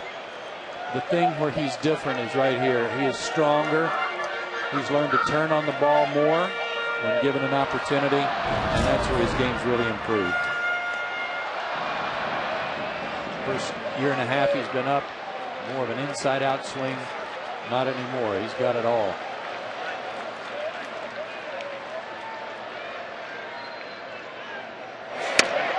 Went fishing that time, and Miller got a big break. Braves load the bases with 2 outs. Cannot add to an 8-1 lead after 5 at Turner Field.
Bertrand, because you can go. There's nothing stopping you. 2 more games with the Giants tomorrow night. Chip and I'll have it for you on Peachtree TV beginning at 7 o'clock. Then that business fan special on Sports South Thursday to wrap up the homestand. John Shambi and I will have that one for you. And then on the road, first of 3 with the Brewers, 2 on Sports South, and then the Sunday affair on Fox Sports South. And you can see the time differences because Milwaukee is in the Central Time Zone. And all those games will start at 05. Those are accurate times, yes, sir. Yes, they are. Here's Ishikawa. 6th inning, all Atlanta, 8-1 is your score. We mentioned the Phillies. They're still tied 1-1 with the Cubs. I want to ask you your thoughts on the news out of Toronto tonight. J.P. Ricciardi said the deadline for any club interested in acquiring Roy Halladay is the 28th, 1 week from tonight. And he did not seem optimistic that a deal was going to be consummated. Everyone or many, I should say, believe the Phillies are the best fit for Halladay. But with the way they're playing right now and the way they're pitching, as we said, do you sense any urgency for the Phillies to add Roy Halladay? Not like there was 2 weeks to a month ago when they couldn't even field a rotation because of injuries and inability to get people out. But I haven't even heard or read about any rumors about teams and their interest. So if there is something going on, the Blue Jays have really done a good job of keeping it under wraps. Ground ball to first on a 3-1 count. Ishikawa to Kochman. The Braves defense continues its not fine work, outstanding work. They put on a clinic tonight. Yeah, they sure have. As they have most of the month. Just playing good, solid baseball. It's been fun to watch. Good pitching, outstanding hitting, and very good defense. Fred Lewis, 8 hits in his last 54 at-bats. The mystery man for this Giants offense, and it's not been a good mystery. I thought he would be a much more productive hitter than 247 with 4 home runs and 12 runs batted in.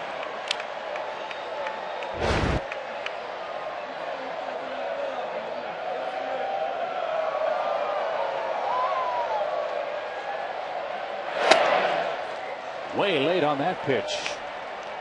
0-2. Braves took 3 out of 4 from the Mets. They knew when they saw the matchups that they were going to get Johan Santana, and that would be tough duty on Saturday. And I guess the same could be said about this Giants series. You like the pitching matchups, and you knew you were going to have to deal with Lincecum, but Jurgens is pitching against him, and he could just as easily fire some zeros up there. Liner into right. Church has an easy catch.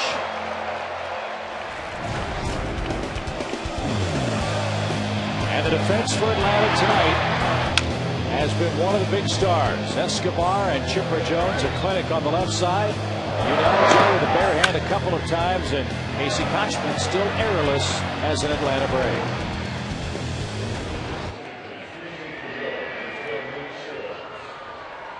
Nate Schierholtz bats for Miller here in the 6th inning. He's hitting .287, not much power, 3 home runs.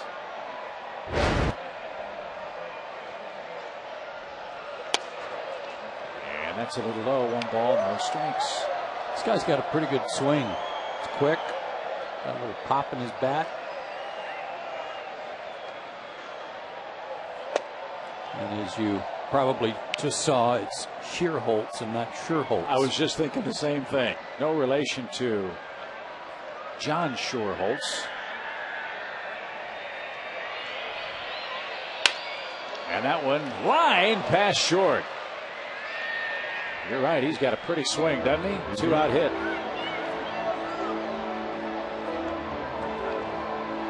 Seventh hit of the night for the Giants. Astros 3-1 over the Cardinals. That game's in the 4th inning. Hunter Pence has hit a homer. Wandy Rodriguez on the mound for the Astros allowed a 2nd inning home run to Mark DeRosa, but that's it.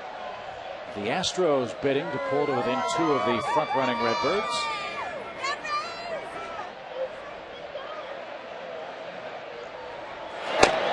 Rockies are scoreless with the Diamondbacks after 1 at Coors Field. The Rockies, the wild card leader in the National League. Brewers 2-0 over the Pirates in the 7th. Phillies batting in the 7th, tied 1-1 with the Cubs. Nationals 4-0 over the Mets. That game's in the 8th inning. Jeff Francoeur, another hit, by the way. Who's pitching for the Nationals tonight? You got a good game going. Let me check with the old slow modem here. John Lannon, 7 2/3 innings with a strikeout.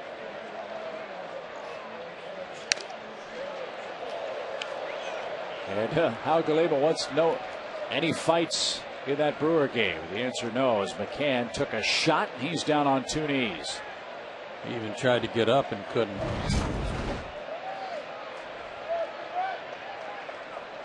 Oh, mercy.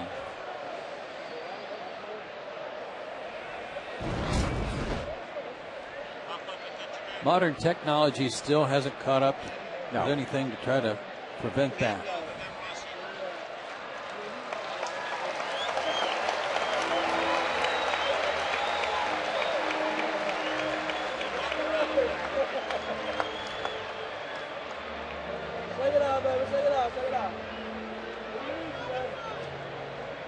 You always hear a fan in the back, just shake it off, man.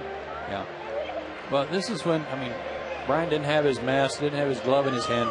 And I think that it's at this point where you look at that equipment that Bobby was holding and wonder if you really want it back. Yes.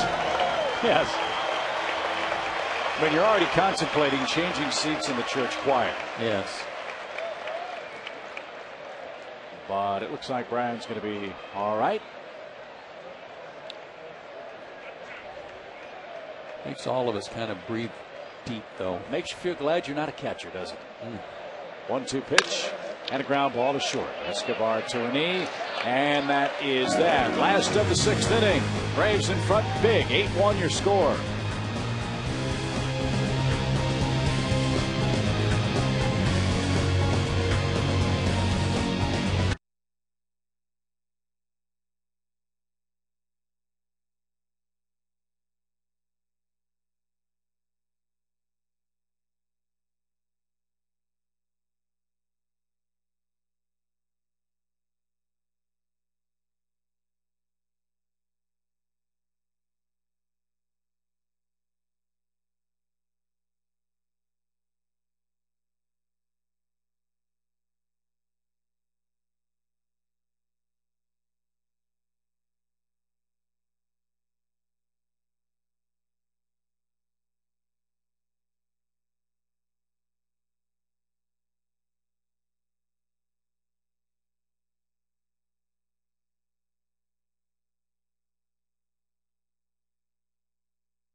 Hey, it's singles night at the ballpark. Hello, everybody. 8-1 your score. We head to the bottom of the 6th inning. I'm a single lady. Excuse me? I'm a single lady. Oh. That's not going to get you a date. How about the Braves offense, though, this month? Great stuff. Only the Angels, according to Hal Galima, only the Angels have scored more runs than the Braves this month. 24 extra base hits on this homestand alone. Wow, that's just 5 games and a half. That's pretty impressive. And against the Giants pitching staff that leads the league in ERA. They've battered them the last 2 nights. Merkin Valdez on to pitch for San Francisco, and he'll go right through the middle of the Atlanta order. It starts with Chipper Jones, who's got a couple of runs scored. Sing it, Joe. Pop fly foul on the play.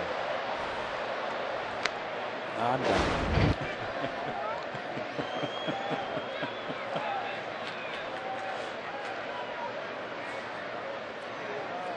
I do love that song, though. Oh, man, I got Ron Santos so bad like that a couple years ago.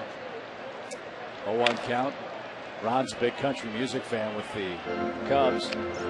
And Shania Twain was there to sing "Take Me Out to the Ball Game." Wow. We were talking about how Ronnie knew all of her favorite songs, and I said, yeah, in fact, Ronnie was singing "Man, I Feel Like a Woman" as he made his way to get a cup of coffee. That's a little low ball, too. 2 balls and a strike.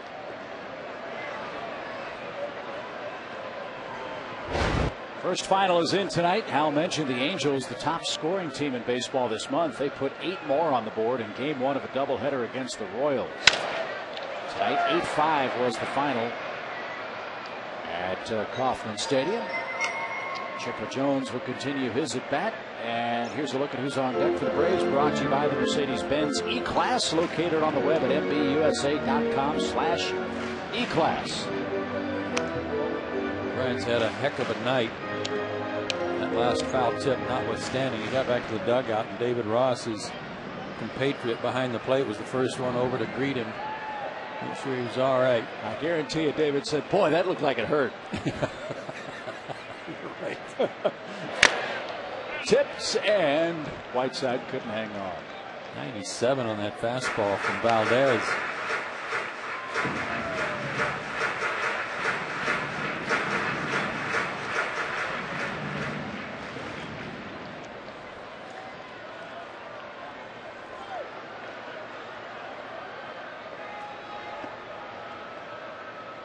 Valdez, a former Brave. And back to the mound. He couldn't field it. At short, good pickup by Uribe. And Chipper's retired. I believe that's a 1-6-3. But the Braves sent Merkin Valdez and Damian Moss to the Giants for Russ Ortiz before the 2003 season. Brian McCann's last time up, 431-foot homer to straightaway center. Drove in a run in the first with a double, walked in the third, and then hit the home run in the fourth. So 6'5", 232-pound right-hander Merkin Valdez fires a quick strike. Braves had him in the Gulf Coast League in 2002. Pitched 2 years in the Dominican League for Atlanta, or for the Atlanta organization. And then sent Moss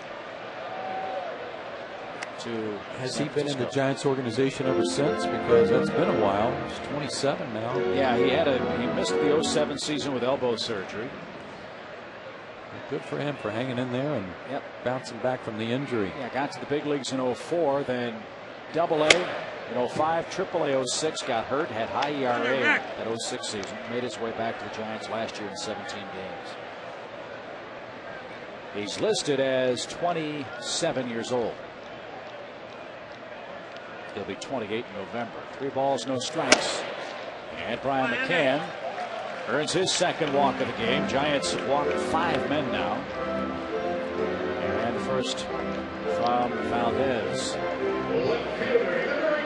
Giants got to find a way to win on the road if they're going to catch the Dodgers and hold off the Rockies. They're a much better home team. Coming into tonight's game 2 with Atlanta, the Giants 31-15 at home, 19-27 on the road. We showed those average runs scored on the road and at home and what a difference it was. Just 3.5 on average on the road. They're just hitting 244 on the road. That's 30 points lower on the road than at AT&T Park. And even though that's a big ballpark, as you know, Chip, they've hit 7 more homers at home than they have on the road. 1-0 count. Ground ball slowly hit right side. They'll go to second for the force. That gets Brian McCann. Nice play by Downs. Anderson at first with 2 men out. Well, with the plethora of pitching the Giants appear to have, would they trade Jonathan Sanchez to get a big major league bat? I can see that happening. Yeah. I mean, I know the guy threw a no-hitter, and they've been very, very patient waiting for him to arrive. But I can see that happening. There are some who wonder if they can afford to do that because they're not sure about how Randy Johnson's going to come back. That would be the drawback. They've got some kids coming in AA and AAA, but the window of opportunity to win is awfully short. Don't know if Lincecum will have another great year next year. Don't know if Zito will continue what has been an upward progression as far as his performances. Matt Cain's having a great year. Zito will pitch Thursday against Kawakami. Zito is 5-10. Signed one of the most awesome contracts in history. Despite that 5-10 record, I think it's fair to say he's pitched better, but not as well as the Giants had hoped. Another guy they have that's still on the disabled list, missed all of last year and a lot of 07. A part of 07 is Noah Lowry. Really good looking left-handed pitcher. They've just been really disappointed that he can't get healthy. believe he had another surgery too, had that circulatory problem in his arm. Line drive off Escobar's bat. He's got 2 hits. Anderson all the way around to third with 2 outs. Here comes his Brave offense again with the last out left in the quiver. Here's something else that makes you know unique. He's not one-dimensional. He did this against the Mets on Sunday. Little inside-out flare on an 0-2 pitch, a double, drove in a couple of runs. Yes, it was a Ric Flair on that occasion, but he gets behind in the count. He'll go to right field. He doesn't have to pull everything. Good splits on his hits. 23 to right, 24 now. 23 to center, 37 to left. He can spray it around. 97-mile-an-hour heat has Casey Kochman behind him. Count 0-1. Infield hit for Koch. 13-game hit streak now.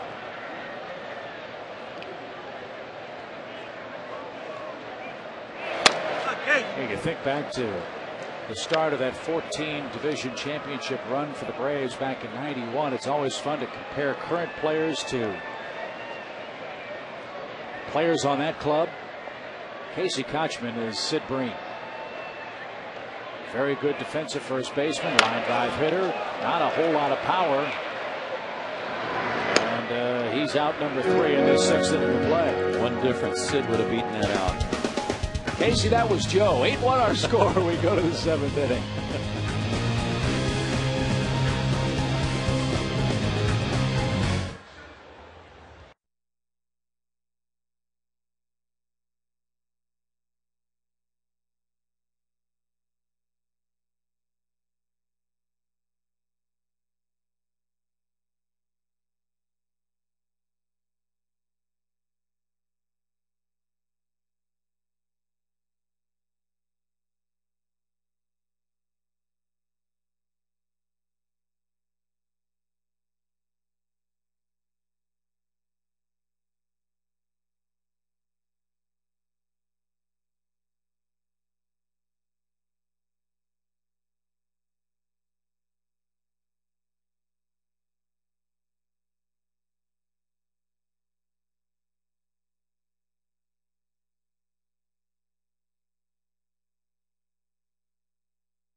The world of Coca-Cola. Where else but the world of Coca-Cola could jog this 7-foot-tall polar bear? Take home a free 8-ounce glass bottle of Coke produced on site and taste over 60 different beverages from around the world. Make plans to visit the world of Coca-Cola today.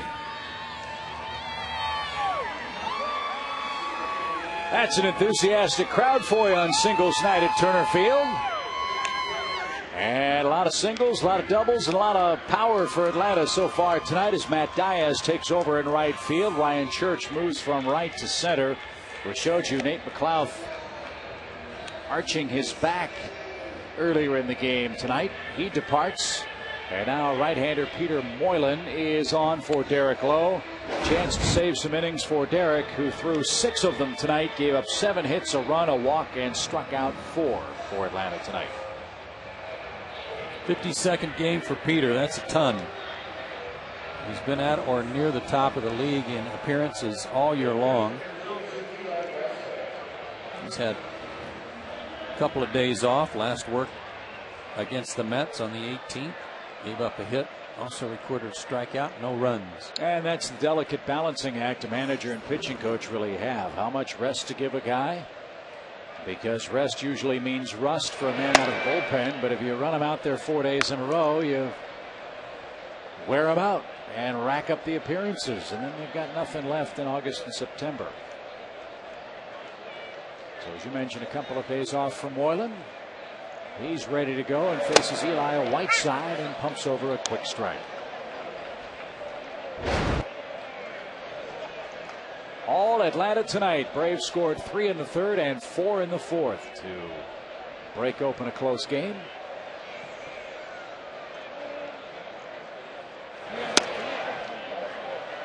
This is Peter's 52nd appearance, as I said, and that breaks a tie with Pedro Feliciano of the Mets. So Peter is the appearance leader.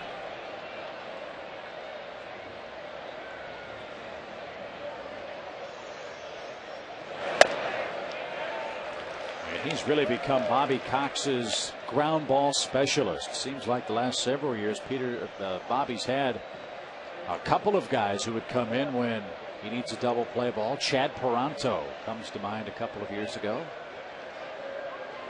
He's back, by the way, in the Astros bullpen. And that's over the outside corner. Whiteside gave up on that pitch. Start for Peter. To the outside corner. Came back a little bit. Mark Wegner gave him the call.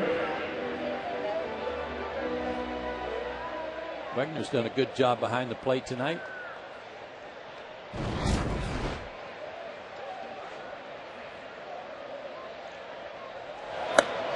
A little low to Juan Uribe. 1 ball, no strikes. I agree with you. If it's a borderline call, call it a strike.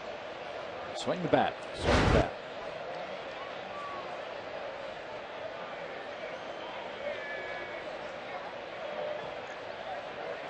.92 pitches for Lowe, 64 of them for strikes, as he's in line to win his 9th game of the year. Again, a great second half last year. Derek was 7-3 with the Dodgers and a terrific ERA of 2.38. I'll go back to what I said before about Lowe, who's as honest as they come. I mean, he's the first guy to tell you if things are going bad, he'll say, I stink right now. And maybe it's that game in Colorado that got his train back on the rails, because give up 1 run against that team the way they've been swinging the bats under Jim Tracy. That's a sign you've got excellent stuff. His line tonight, 11 groundouts. That's a great sign. Just 3 fly ball outs, 4 Ks. Only walked 1. In the air to Church and center. Ryan will have no trouble.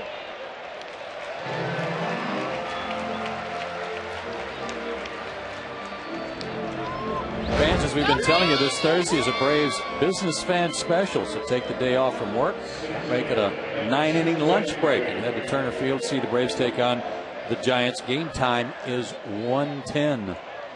First 10,000 fans will receive a navy blue Braves replica road cap. For tickets, visit braves.com/tickets or call 1-800-745-3000. Those poor fans look like they just swallowed a porcupine. Giant fans aren't real happy. Look at them. Yeah. They're bumming. Well, they came last night when it was 11-3 Braves. 8-1 tonight. They haven't had a lot of hooting and hollering to get excited about. Well, the margin's getting smaller. Ground ball foul by Randy Wynn. Braves got to find a way to keep him off the base paths. He's 2 for 2 with a walk tonight. Braves have had 4 consecutive years with fewer than 80 wins, and that's the first time that's happened since the mid-40s. They had the exact same record as the Braves last year, 72-90. Well, their long-term future, I think, is in pretty good hands with Kane and Lincecum. And Zito. Yeah, and Zito. He's going to be there. And Buster Posey's supposed to be the next Matt Wieters, who's starring with the Orioles now. Now, Posey's the guy that kind of threw out some salary or contract demands, bonus demands, and he slipped in the order. Is that right? Because he was projected to be the #1 pick, I think, out of Florida State. He is out of Florida State. I remember that part. And he kind of scared off some teams, and that's how the Giants got him with the 4th or 5th pick in the draft. Kind of like the Jeff Francoeur situation with Atlanta, when Jeff said, look, I want to play for the Braves, don't take me, and no one did. Atlanta got him, and the time, that was a very, very good signing for the Braves. Posey's actually from Leesburg, Georgia, and he was the 5th pick in 2008. Boy, we're seeing a renaissance of young catching in baseball. Joe Bauer, Matt Wieters, Brian McCann, quite obviously. The Molina clan. Omir Santos for the Mets. I really like his game. He's a good player.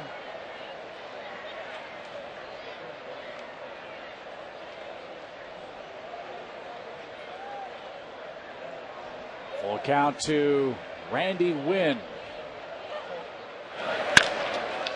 Hammered center field. Church. Dead run. As far as he can go. Nice play. Turned his back on the ball. Wasn't shy about the fence. Catch and a crash.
A lot of fun on singles night out in the Chop House. A lot of fun on the Ball Diamond, too, where the Braves lead 8-1. Time for tonight's Home Depot know-how question. It comes from Ryan from Marietta, who wants to know, why are some of the retired numbers on the stadium wall red and others blue?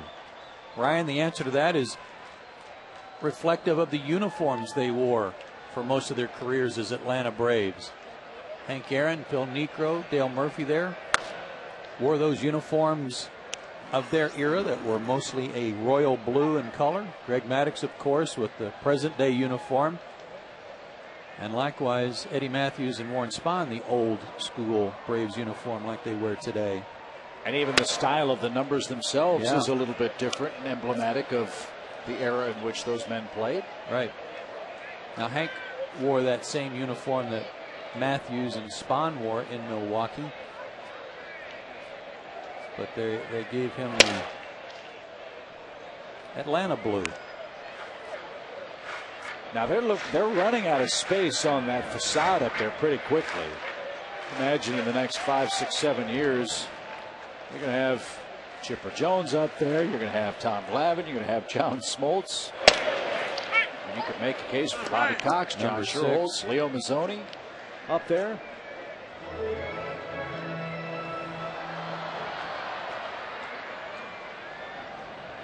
They're going to have to put another deck up there. High towering pop fly by Ryan Church is fouling out of play. Full count, 3 balls, 2 strikes. That'll pale in comparison to the problem Bill Acrie's going to have in finding numbers for everybody. What are the Yankees going to do? Don't know. Don't care. Yeah, well, I mean, Jeter's going to be out at some point.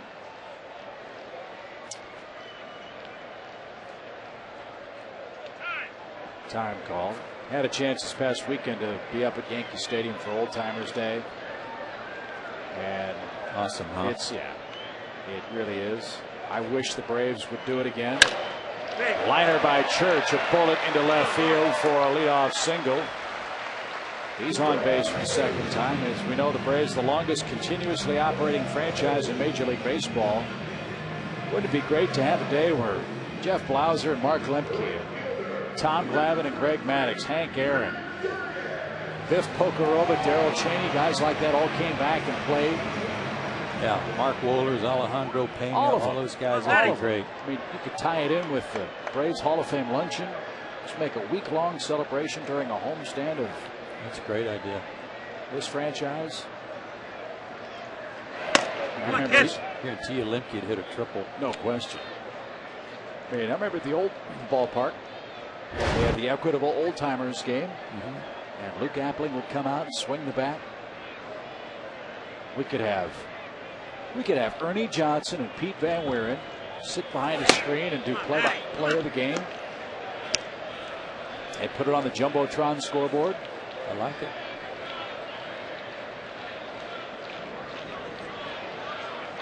But as we move now further and further from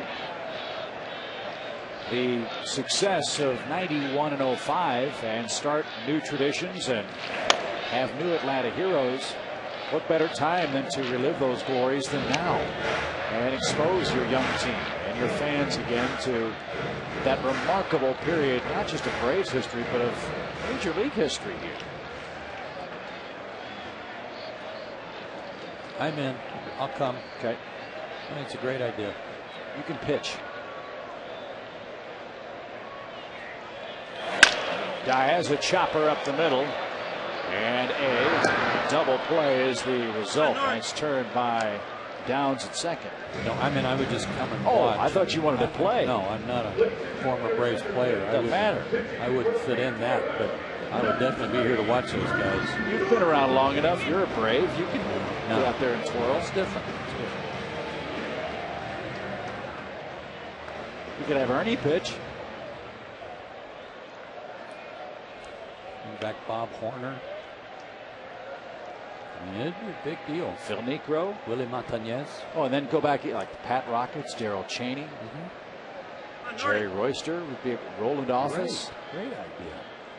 Saw Roland when we were in San Francisco. Brian Esselstein, Tommy Gregg.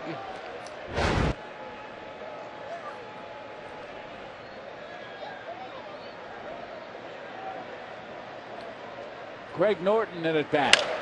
And a pop fly foul off of his bat. It's 0-2. Moylan goes an inning. And it's a scoreless inning. Strikeout. Braves looking good tonight, looking for some help from Chicago in the East. 1-1. They're in the ninth with Brad Lidge on the mound for the Phillies. He has not been lights out Lidge this year like he was last year, and you'd expect that to be the case. He was perfect all year and into the postseason.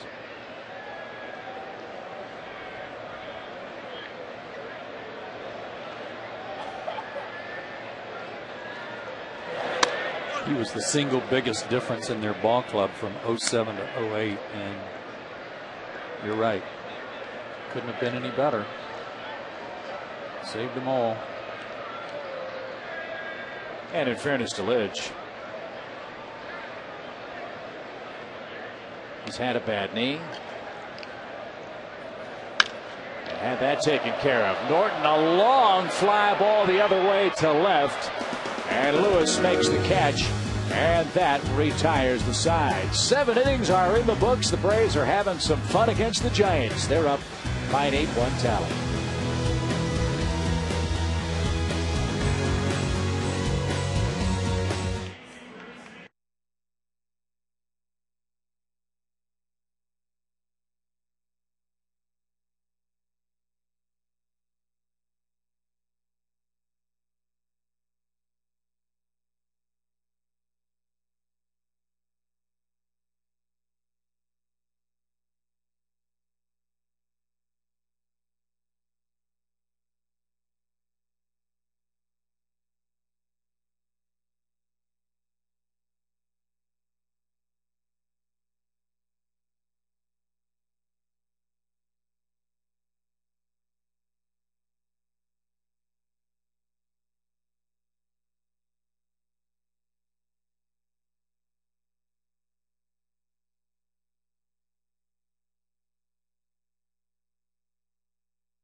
Left-hander Eric O'Flaherty.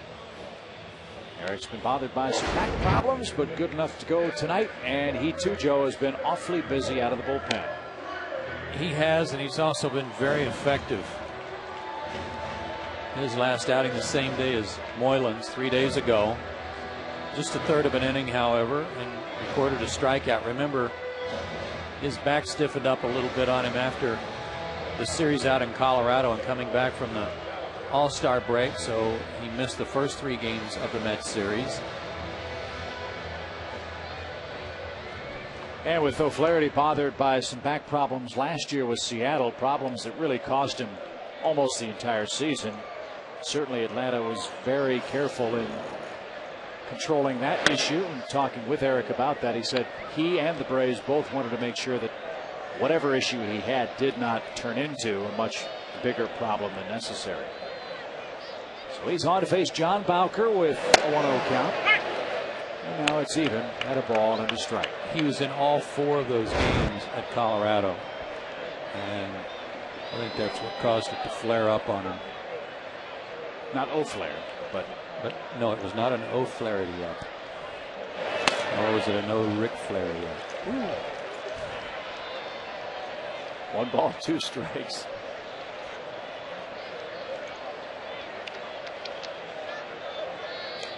Eight runs on 12 hits for the Braves. They jumped all over Ryan Sadowski in this game. Touched him for 8 runs in 3 2/3 innings. He looked pretty good the first 2, but 2 out hits were his undoing. It was.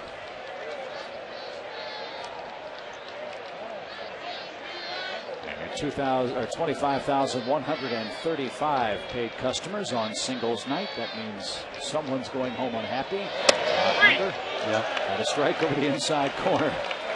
Takes care of BOWKER. 6th strikeout registered by an Atlanta pitcher. Good breaking ball.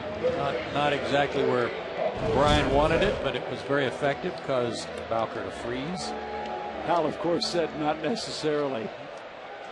Oh. Leave it to Hal.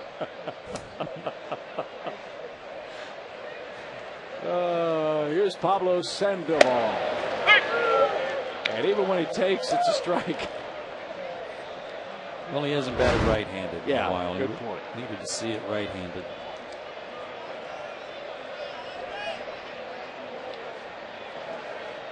Average better right-handed than left.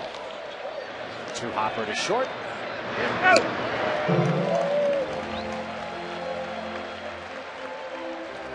Ishikawa bats, or at least his schedule. He's 0 for 3. Bottom of the 9th inning, Phillies are up.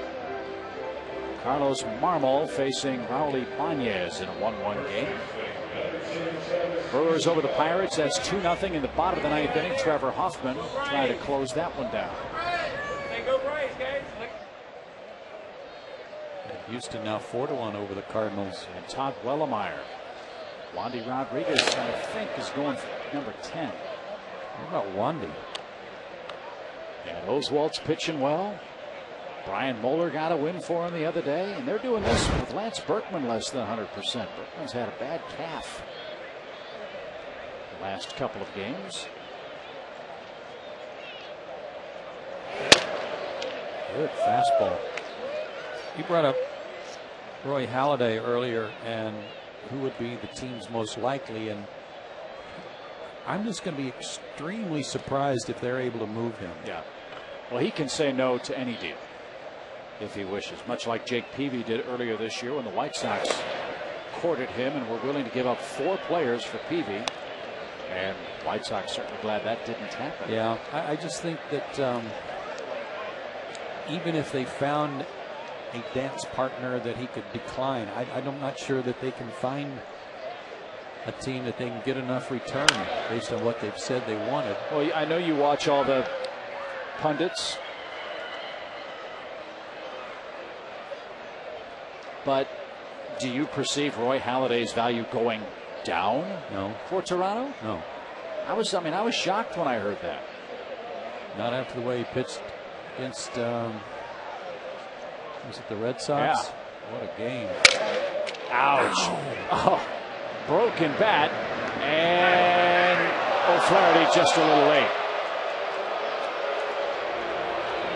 Infield hit. Good also by Ishikawa. Left-handers follow through. Generally takes him over to the third base side, a little farther for O'Flaherty to go. Oh, thought he got him.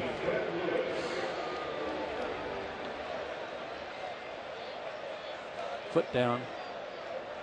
Guy in the white uniform wins the race. Braves caught a break on a call earlier tonight on a fancy double play. Evened out there. So 1 on, 2 outs for Fred Lewis. Hitless in the game tonight. Also word from the Braves training room, Nate McLeod left with a mild lower back strain. And back to the mound. O'Flaherty's got that. And a bit of a hand grenade to first that handcuffed Casey Kochman, but no damage done. It's an 8-1 Atlanta lead.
On Peachtree TV, great movies every night. It's an 8-1 Atlanta lead, bottom half of the 8th inning. A couple of Giants changes now. Andres Torres takes over for Randy Wynn in center field. He will bat in the number 6 spot for skipper Bruce Bochy. Brandon Metters, a non-roster invitee and a former Arizona Diamondback, is on to pitch in this 8th inning fray. He's had a good year, has Metters. Yeah, you never know where you're going to find a little diamond in the rough type guy. Braves have always been good at that, dating back to guys like Greg McMichael and Mike Cather. And Metters has always been known as a strikeout guy. He doesn't throw a lot of innings, so his strikeout totals don't dazzle you. But in the major leagues, in 151 innings, 109 strikeouts. And more than a strikeout per inning in the minor leagues. And that's critically important in just about any bullpen. Sometimes you've got to get outs without allowing any kind of contact at all, and Metters has the capability of doing that.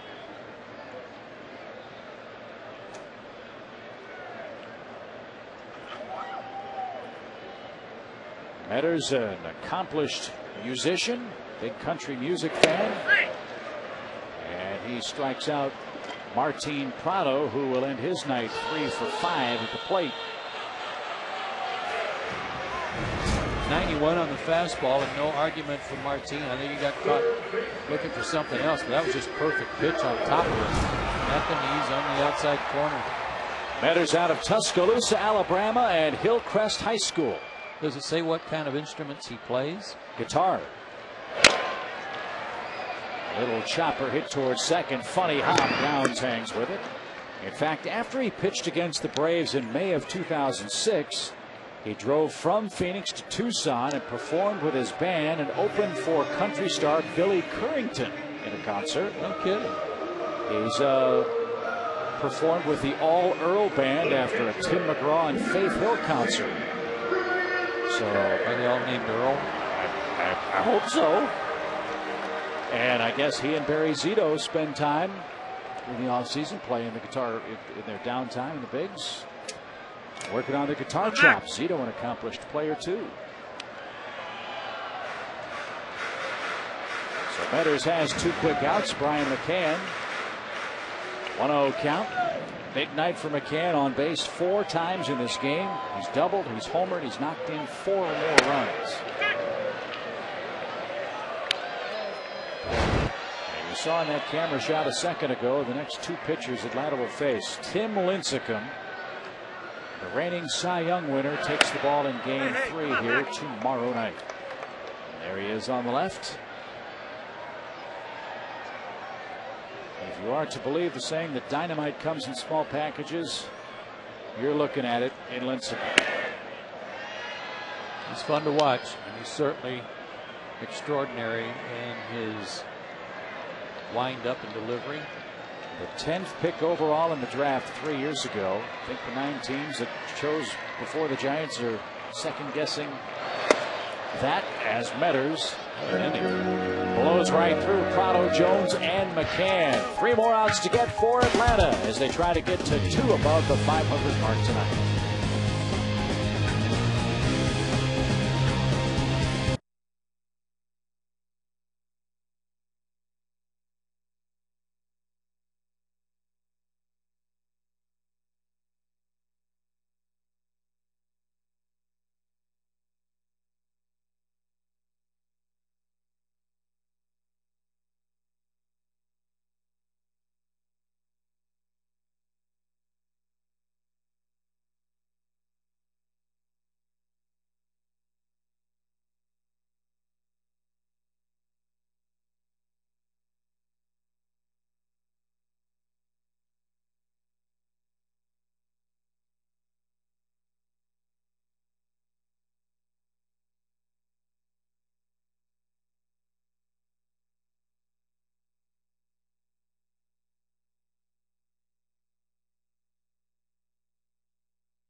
Well, part of the offense will get all the headlines tonight, but we talked earlier about how well the Braves played defensively tonight against Derek Lowe. That's an underappreciated facet of this game tonight.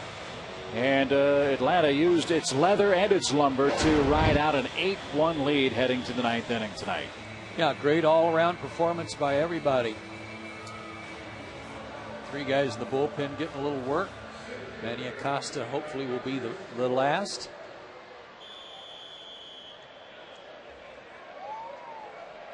Torres, Downs, and Whiteside due up.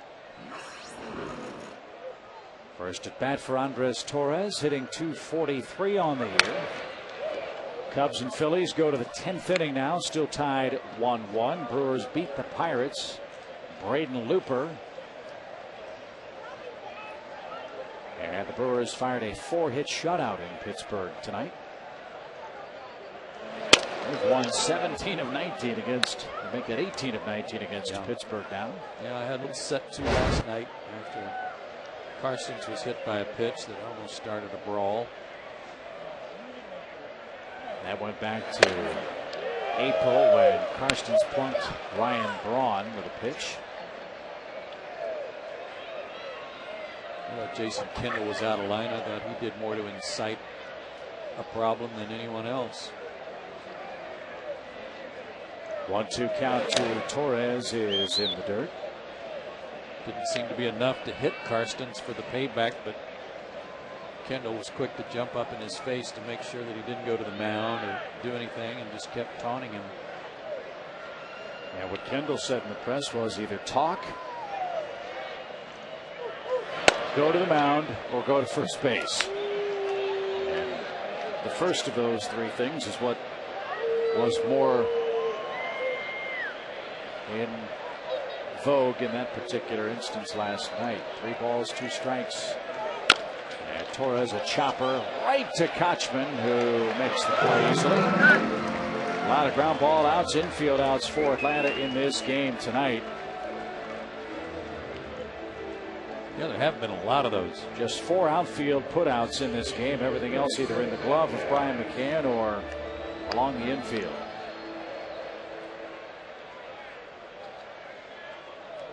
One out the 9th. Matt Downs has doubled in 3 trips and has scored the lone Giant run. San Francisco has scored 9 runs on this road trip. That's it. This is the 5th game of it. 2 more here in Atlanta, then they'll make their way to Coors Field. Well, they can hope to get their bats going in the Mile High City after they leave town, is what the Braves' plan would be. No question.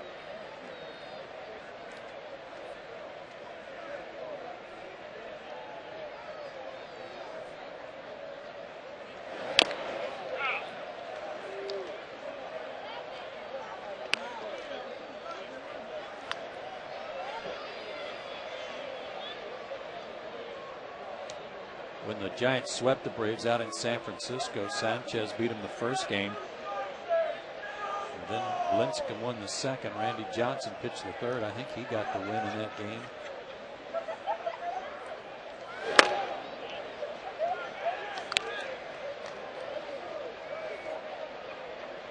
Rockies are winning 3-1 in the 4th inning. Troy Tulowitzki's hit a home run for Colorado. He's searing hot. That's Aaron Cook and Max Scherzer at Coors Field. Rockies could be a game and a half in front of the Giants for the wild card if that score holds out west. Lincecum's line against Atlanta in late May: 8 innings, 5 hits, no runs, walked 2, struck out 8.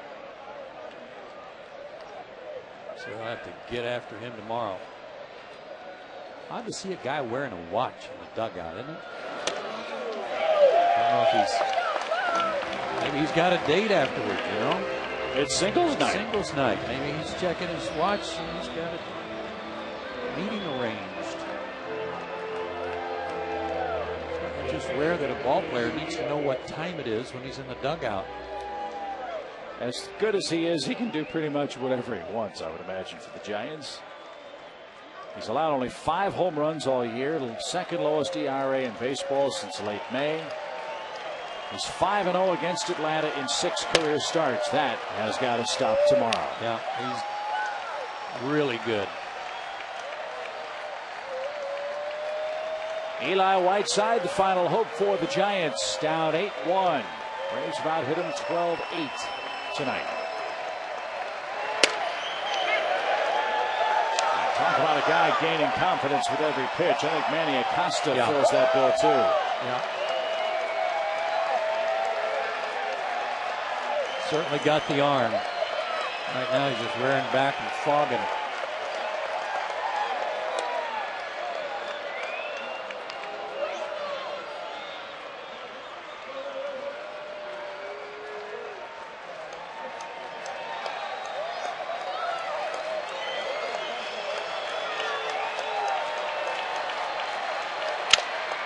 To first, Kochman. Oh, nice recovery. And Acosta does his job. Braves blow out the Giants again. 8-1 is tonight's final. How apropos. Another ground ball out handled by Casey Kochman ends this ball game for Atlanta as the Braves have hammered the Giants, outscoring them 19-4.